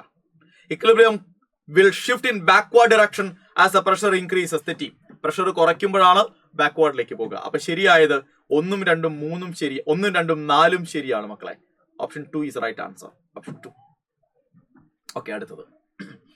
Which of the following is true for the element of group 14? Group 14 എലമെന്റ്സുമായി ബന്ധപ്പെട്ട ശരിയായത് ഏത്? They only exhibit +4 അല്ല. കാരണം ഗ്രൂപ്പ് 14 ഇലക്ട്രോണിക് കോൺഫിഗറേഷൻ അവസാനിക്കുക NS2 NP2ലാണ്. ഇവർക്ക് +2ഉം കാണിക്കാം +4ഉം കാണിക്കാം ഭംഗിയായിട്ട്. അതിനൊപ്പം എന്തും കാണിക്കാം, -4ഉം കാണിക്കാം. റെഡി അല്ലേ? +2ഉം +4ഉം ആണ് ഏറ്റവും കോമൺ ആയിട്ട് കാണിക്കുക. ഓക്കെ, നോക്ക്. Exhibit +4 only. തെറ്റാ. എക്സിബിറ്റ് +2 and +4 ശരിയാ. -2 ആയിട്ടും +4 ആയിട്ടും മാറും. ഇല്ല. +2 ആയിട്ടും -4 ആയിട്ടും മാറും. ഇല്ല. അപ്പൊ ഓപ്ഷൻ 2 ഈസ് റൈറ്റ് ആൻസർ. +2ഉം +4 ആണ് നോർമലി അവര് കാണിക്കുക. ക്ലിയർ അല്ലേടാ മക്കളെ? ആണ്. ശരി, അടുത്ത ചോദ്യം. ഡിഹൈഡ്രോ ഹാലോജിനേഷൻ ഓഫ് എത്തൈൽ ക്ലോറൈഡ്. എത്തൈൽ ക്ലോറൈഡ് എന്ന് പറയുമ്പോൾ CH3CH2Cl-നെ ഡിഹൈഡ്രോ ഹാലോജിനേഷൻ നടത്തുന്നു. ബീറ്റ എലിമിനേഷൻ നടത്തുന്നു. ആൽക്കോളിക് OH-മായി ഒരു മോളിക്യൂൾ HCl എലിമിനേറ്റ് ആവുന്നു. സിമ്പിൾ ക്വസ്റ്റ്യൻ ആണ്. CH2 ഡബിൾ ബോണ്ട് CH2 ആയിട്ട് മാറുന്നു. റെഡി അല്ലേ? അതിനൊപ്പം പൊട്ടാസ്യം ക്ലോറൈഡ് ആയിട്ടും പിന്നെ ബാക്കിയുള്ള ആളുകൾ എല്ലാവരും ചേർന്ന് വെള്ളമായിട്ട് മാറുന്നുണ്ട്. So option 3 is the right answer. Option 3. By പ്രൊഡക്റ്റുകൾ ഇമ്പോർട്ടന്റ് അല്ല, വെറുതെ നമ്മളെ കൺഫ്യൂസ് ആക്കാൻ വേണ്ടി ബൈ പ്രൊഡക്റ്റുകൾ കൊടുത്താണ്. മേജർ പ്രൊഡക്റ്റുകളെ എപ്പോഴും നമ്മൾ, മെയിൻ പ്രൊഡക്റ്റുകളെ എപ്പോഴും നമ്മൾ ശ്രദ്ധിക്കുക. അടുത്ത് 94. A first order reaction was commenced with a 0.2 molar solution. അവിടെ നിന്ന് അവൻ ഏതിലേക്ക് മാറി? If the molarity of the solution falls to 0.02 molar. അപ്പൊ 0.2 മോളാറിൽ നിന്ന് 0.02 മോളാറിലേക്ക് എന്ത് ചെയ്തു? കോൺസെൻട്രേഷൻ കുറഞ്ഞു. കോൺസെൻട്രേഷൻ 0.02 മോളാറിലേക്ക് കുറഞ്ഞു. Okay, ready. ഇനി എന്താ പറയുന്നത്? അതിനെടുത്ത സമയം എന്ന് പറയുന്നത് 100 മിനിറ്റ് ആണ്. എങ്കിൽ റേറ്റ് കോൺസ്റ്റന്റ് എത്രയാണെന്നാണ് ചോദ്യം. റേറ്റ് കോൺസ്റ്റന്റ് മക്കളെ നോക്കുക. K is equal to 2.303. Direct equation ആണ്. T log R0 by R. Substitute ചെയ്യാം. 2.303 by 100 log of R0 എത്രയാ? 0.2 by R എത്രയാ? 0.02. and this is equal to 2.303 by 100 into log 0.2 by 0.02 എന്ന് പറയുന്നത് എത്രയാ? log 10. റെഡി അല്ലേ? and that is 2.303 by 100. മക്കളെ 2.303 by 100 എന്ന് പറഞ്ഞാൽ ഇൻറ്റു 1 വരെ log 10 1 ആണല്ലോ. അതായത് 2.303 into 10 to the power minus 2. Simple ചോദ്യമാണ്, സിമ്പിൾ ചോദ്യം. 2.3 into 10 raised to minus 2. Option 2 is right answer. കാരണം സമയം മിനിറ്റിലായതുകൊണ്ട് തന്നെ മിനിറ്റ് ഇൻവേഴ്സ് ആയിരിക്കും യൂണിറ്റ് വരിക. മിനിറ്റ് ഇൻവേഴ്സ്, സിമ്പിൾ ചോദ്യം. അടുത്തത് 95. അസേഷൻ റീസൺ ആണ്. Conductivity of all electrolyte decreases on dilution. ശരിയാ, കാരണം ഡൈല്യൂട്ട് ചെയ്യുന്നതോറും യൂണിറ്റ് വോളിയത്തിലുള്ള അയോണുകളുടെ എണ്ണം കുറയും. അപ്പൊ കണ്ടക്ടിവിറ്റി അഥവാ സ്പെസിഫിക് കണ്ടക്ടൻസ് കുറയും. Reason on dilution number of ions per unit volume decreases. അതും ശരിയാ. അപ്പൊ അസേഷനും റീസണും ശരിയാണെന്ന് മാത്രമല്ല, reason is the correct explanation of assertion എന്ന് കൂടി പറയാം. Option A is the right answer. Okay, അടുത്തത് consider the following reaction. Simple, നമുക്ക് അറിയാവുന്ന റിയാക്ഷൻ ആണ്. ടുളുവിനിൽ നിന്ന് സൈഡ് ചെയിൻ ക്ലോറിനേഷനിലൂടെ ബെൻസാൽ ക്ലോറൈഡ് ഉണ്ടാക്കിയിട്ട് അവനെ ഹൈഡ്രലൈസ് ചെയ്ത് ബെൻസാൽഡിഡ് ആക്കുകയാണ്. അപ്പൊ എക്സ് എന്ന് പറയുന്നവൻ ബെൻസാൽ ക്ലോറൈഡ് ആണ്. ബെൻസീന് മുകളിൽ CHCl2 ആയിട്ട് മാറും. അവനെ നമ്മൾ ഹൈഡ്രലൈസ് ചെയ്ത് കഴിഞ്ഞാൽ അവൻ എന്തായിട്ട് മാറും? വെള്ളവുമായിട്ട് റിയാക്ട് ചെയ്താൽ അവൻ ഇങ്ങനെയായി മാറും. CHOH twice ആയി മാറും. ഒരു മോളിക്യൂൾ വാട്ടർ അൺസ്റ്റേബിൾ ആയ ഇവനിൽ നിന്ന് ഒരു മോളിക്യൂൾ വാട്ടർ എലിമിനേറ്റഡ് ആയാൽ നിങ്ങൾക്ക് എന്ത് കിട്ടും? നിങ്ങളുടെ CHO കിട്ടും. റെഡി അല്ലേ? And the right answer is option 2. Option 2 is right answer. NCERT-യിൽ അതേ റിയാക്ഷൻ ആണ്. അടുത്തത് 97. Which of the following compounds will give a yellow precipitate with iodine and alkali? അപ്പൊ പറഞ്ഞിരിക്കുന്നത് അയഡോഫോം റിയാക്ഷനെ കുറിച്ചാണ്. റെഡി അല്ലേ? യെല്ലോ പ്രസിപ്പിറ്റേറ്റ് അയഡോഫോം ആണ്. ആരൊക്കെയാണ് അയഡോഫോം തരിക? മക്കളെ നോക്കുക. ഈ തന്നിരിക്കുന്ന ഓപ്ഷനുകളെ ഈ കോമ്പൗണ്ടിൽ എടുക്കുക. നമ്മൾ 2-hydroxypropane എന്ന് പറഞ്ഞു കഴിഞ്ഞാൽ ഒരു സെക്കൻഡറി ആൽക്കഹോൾ ആണ്. സോ CHOH CH3 വരുന്ന സെക്കൻഡറി ആൽക്കഹോൾ. സോ ഇവന് എന്ത് കാണിക്കാൻ കഴിയും? അയഡോഫോം ടെസ്റ്റ് കാണിക്കാൻ കഴിയും. അസറ്റോഫിനോൺ മെത്തൈൽ കീറ്റോൺ ആണ്. ഇവനും എന്ത് കാണിക്കാൻ കഴിയും? അയഡോഫോം ടെസ്റ്റ് കാണിക്കാൻ കഴിയും. അസറ്റാമൈഡ് കഴിയില്ല. അസറ്റാമൈഡിന് കഴിയില്ല മക്കളെ. അസറ്റാമൈഡിന് കഴിയില്ല. റെഡി അല്ലേ? ആണ്, കഴിയില്ല. മെത്തൈൽ അസറ്റേറ്റിന് കഴിയില്ല. നിങ്ങൾക്കറിയാം, അത് കഴിയില്ല. ബെൻസൈൽ ആൽക്കഹോളിനും കഴിയില്ല. റെഡി അല്ലേ? Yes. So the correct answer is 1 and 2 only. 3 is the right answer. 3. Simple ആണത്. അടുത്തത് 98. Phenolphthalein act as an indicator in acid-base titration. It exists as. മക്കളെ, ഫിനോഫ്തലിൻ എന്ന് പറയുന്നവൻ ന്യൂട്രൽ മീഡിയത്തിലാണെങ്കിൽ, നോർമലി അസിഡിക് മീഡിയത്തിലാണെങ്കിൽ അവൻ കളർലെസ് ആയിരിക്കും. ആ കളർലെസ് ഫോം ആണ് നിങ്ങൾ ഈ കാണുന്നത്. ഈ കളർലെസ് ഫോം ഏത് ഫോമിലാണ് നമ്മൾ പറയുക? നോർമലി ബെൻസിനോയിഡ് ഫോമിലാണ്. കളർലെസ് ആയിട്ടിരിക്കുമ്പോൾ, അതായത് അസിഡിക് മീഡിയത്തിൽ ഇരിക്കുമ്പോൾ അവൻ ബെൻസിനോയിഡ് ഫോം ആണ്. ഏകദേശം ബെൻസീൻ്റെ അതേ രൂപത്തിലാണ്. പക്ഷേ ആൽക്കലൈൻ മീഡിയത്തിലേക്ക് മാറുമ്പോൾ അവൻ പിങ്ക് കളർ ആകും. ഇതാണ് പിങ്ക് കളർ കോമ്പൗണ്ട്. ബേസിക് മീഡിയത്തിലേക്ക് മാറുമ്പോൾ പിങ്ക് കളർ ആകും. ഇവിടെ നിങ്ങൾ നോക്കിയേ, ഇത് കണ്ടോ നിങ്ങൾ? C double bond and C double bond. നമ്മുടെ നമ്മുടെ ക്യുനോണിനെ ഓർമ്മയുണ്ടോ നിങ്ങൾക്ക്? ക്യുനോൺ, ക്യുനോൺ സ്ട്രക്ചർ ആണ് ആൾമോസ്റ്റ്. അതുകൊണ്ടാണ് നമ്മൾ ഇതിനെ എന്ത് സ്ട്രക്ചർ എന്ന് വിളിക്കുക? ക്യുനോയിഡ് ഫോം അഥവാ ക്യുനനോയിഡ് ഫോം എന്നൊക്കെ വിളിക്കും. നമ്മൾ ക്യുനോയിഡ് ഫോം അല്ലെങ്കിൽ ക്യുനനോയിഡ് ഫോം എന്നൊക്കെ വിളിക്കും. അപ്പൊ കളർലെസ് ആയിരിക്കുന്നത് ബെൻസിനോയിഡിലും കളേർഡ് ആയിരിക്കുന്നത് ക്യുനനോയിഡ് ആയിരിക്കുമ്പോഴുമാണ്. സോ ദ റൈറ്റ് ആൻസർ എവിടെയാ ശരി ഉത്തരമുള്ള മക്കളെ? ബെൻസിനോയിഡ് ആയിട്ട് ആസിഡ് മീഡിയത്തിലും ക്യുനനോയിഡ് ആയിട്ട് ബേസിക് മീഡിയത്തിലും ഇരിക്കുന്നുണ്ട്. Option 2 is right answer. Option 2 set അല്ലേ? അത് അനാലിറ്റിക്കൽ കെമിസ്ട്രി ആണ്. ഓക്കെ, 99ാമത്തെ ചോദ്യം, arrange the following in correct sequence of basic strength. അപ്പൊ നമുക്ക് എല്ലാവർക്കും അറിയാവുന്ന ഒരു സംഗതി ഉണ്ട്. എന്താണ് ബേസിക് സ്ട്രെങ്ത് എന്ന് പറയുന്നത്? ഹൈബ്രിഡൈസേഷൻ ഇലക്ട്രോനെഗറ്റിവിറ്റിക്ക് ഇൻവേഴ്സ്ലി പ്രൊപ്പോർഷണൽ ആണ്. മോർ ഇലക്ട്രോനെഗറ്റീവ് ആയ ആറ്റത്തിന് മുകളിൽ ലോൺ പെയർ ഇരിക്കുമ്പോൾ ബേസിക് സ്ട്രെങ്ത് കുറയാണ് ചെയ്യാം. ശരി, ഇവിടെ എല്ലാം നൈട്രജന്റെ മുകളിലാണ്. അപ്പൊ ഇലക്ട്രോനെഗറ്റിവിറ്റി എന്ന് പറയുമ്പോൾ sp നൈട്രജൻ ആണ് more electronegative than sp2. sp2 ആണ് മോർ ഇലക്ട്രോനെഗറ്റീവ് ദാൻ sp3. ഓർത്തു വെച്ചാൽ മതി. ശരി, ഇനി വേറൊരു കാര്യം കൂടിയുണ്ട്. ലോക്കലൈസർ ഇലക്ട്രോണുകൾ വരുന്ന കേസുകളിലായിരിക്കും കൂടുതൽ ബേസിക് ആകുക. അത് കഴിഞ്ഞാൽ ഡീലോക്കലൈസർ ആയ കേസുകളിലായിരിക്കും ഏറ്റവും കുറവ്. അരോമാറ്റിക് ആയ കേസുകളിലായിരിക്കും. അപ്പൊ നമ്മളിങ്ങനെ നോക്കുന്ന സമയത്ത് ഇതിലെല്ലാം നൈട്രജന് മുകളിലുള്ള ലോൺ പെയറിന്റെ അവൈലബിലിറ്റിക്ക് അനുസരിച്ചാണ് ബേസിക് സ്ട്രെങ്ത് നമ്മൾ പറയുക.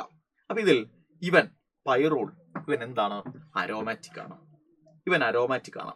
അപ്പൊ അതിലെ ലോൺ പെയറിനെ കിട്ടും എന്ന പ്രതീക്ഷയിൽ നിങ്ങൾ നിൽക്കണ്ട. So 4 is the least basic one. അപ്പൊ ഇതല്ല ആൻസർ. ബാക്കി 3 ഏതോ ഒന്നാണ്. ഇനി നോക്കാം, ബാക്കി 3 പേരെ നോക്കാം മക്കളെ. ബാക്കി 3 പേരെ നമ്മൾ നോക്കുമ്പോൾ ഇവൻ sp3 നൈട്രജൻ ആണ്, ഇവൻ sp2 നൈട്രജൻ ആണ്, ഇവനോടാ മക്കളെ ഇവൻ sp3 നൈട്രജൻ ആണ്. അപ്പൊ sp3 നൈട്രജന് മുകളിൽ ഇരിക്കുന്നവനാണല്ലോ ഇലക്ട്രോനെഗറ്റിവിറ്റി കുറവ് ആണ്. ഇലക്ട്രോനെഗറ്റിവിറ്റി കുറവ് അവനാണെങ്കിൽ ഇവര് രണ്ടുപേരും എന്തായാലും ഇവനേക്കാൾ എന്തായിരിക്കും? ബേസിക് ആയിരിക്കും. ഇനി ഈ രണ്ടുപേരിൽ ആരാ? അവിടെ ഓക്സിജൻ എന്ന് പറയുന്ന ഇലക്ട്രോൺ വിഡ്രോയിങ് ഗ്രൂപ്പ് ഉണ്ട്. അപ്പൊ ഇവനുള്ളത് കൊണ്ട് ഈ ലോൺ പെയറിന്റെ അവൈലബിലിറ്റി ഇതിലുള്ളതിനേക്കാൾ കുറവായിരിക്കും. ഇവിടെ ഇവനെ എടുത്തുകൊണ്ട് പോകാൻ വേറെ ആരുമില്ല. അപ്പൊ മക്കളെ മോസ്റ്റ് ബേസിക് ഒന്നായിരിക്കും. ഒന്നാണ് മോസ്റ്റ് ബേസിക്. അതിൽ തന്നെ ആൻസർ ഉണ്ട്. Option 4 is right answer. ഇനി ബാക്കിയുള്ളവരെ നോക്കാം. അത് കഴിഞ്ഞാൽ 3 ആയിരിക്കും. അതിനും താഴെയാണ് 2 വരിക. കാരണം 2ലുള്ളത് sp2 നൈട്രജൻ ആണ്, which is more electronegative than sp3 nitrogen. അപ്പൊ അതിലെ ലോൺ പെയറിന്റെ അവൈലബിലിറ്റി sp3 ഉള്ളതിനേക്കാൾ കുറവായിരിക്കും. So it is less basic than the other one, sp3യേക്കാൾ. സെറ്റ് അല്ലേ?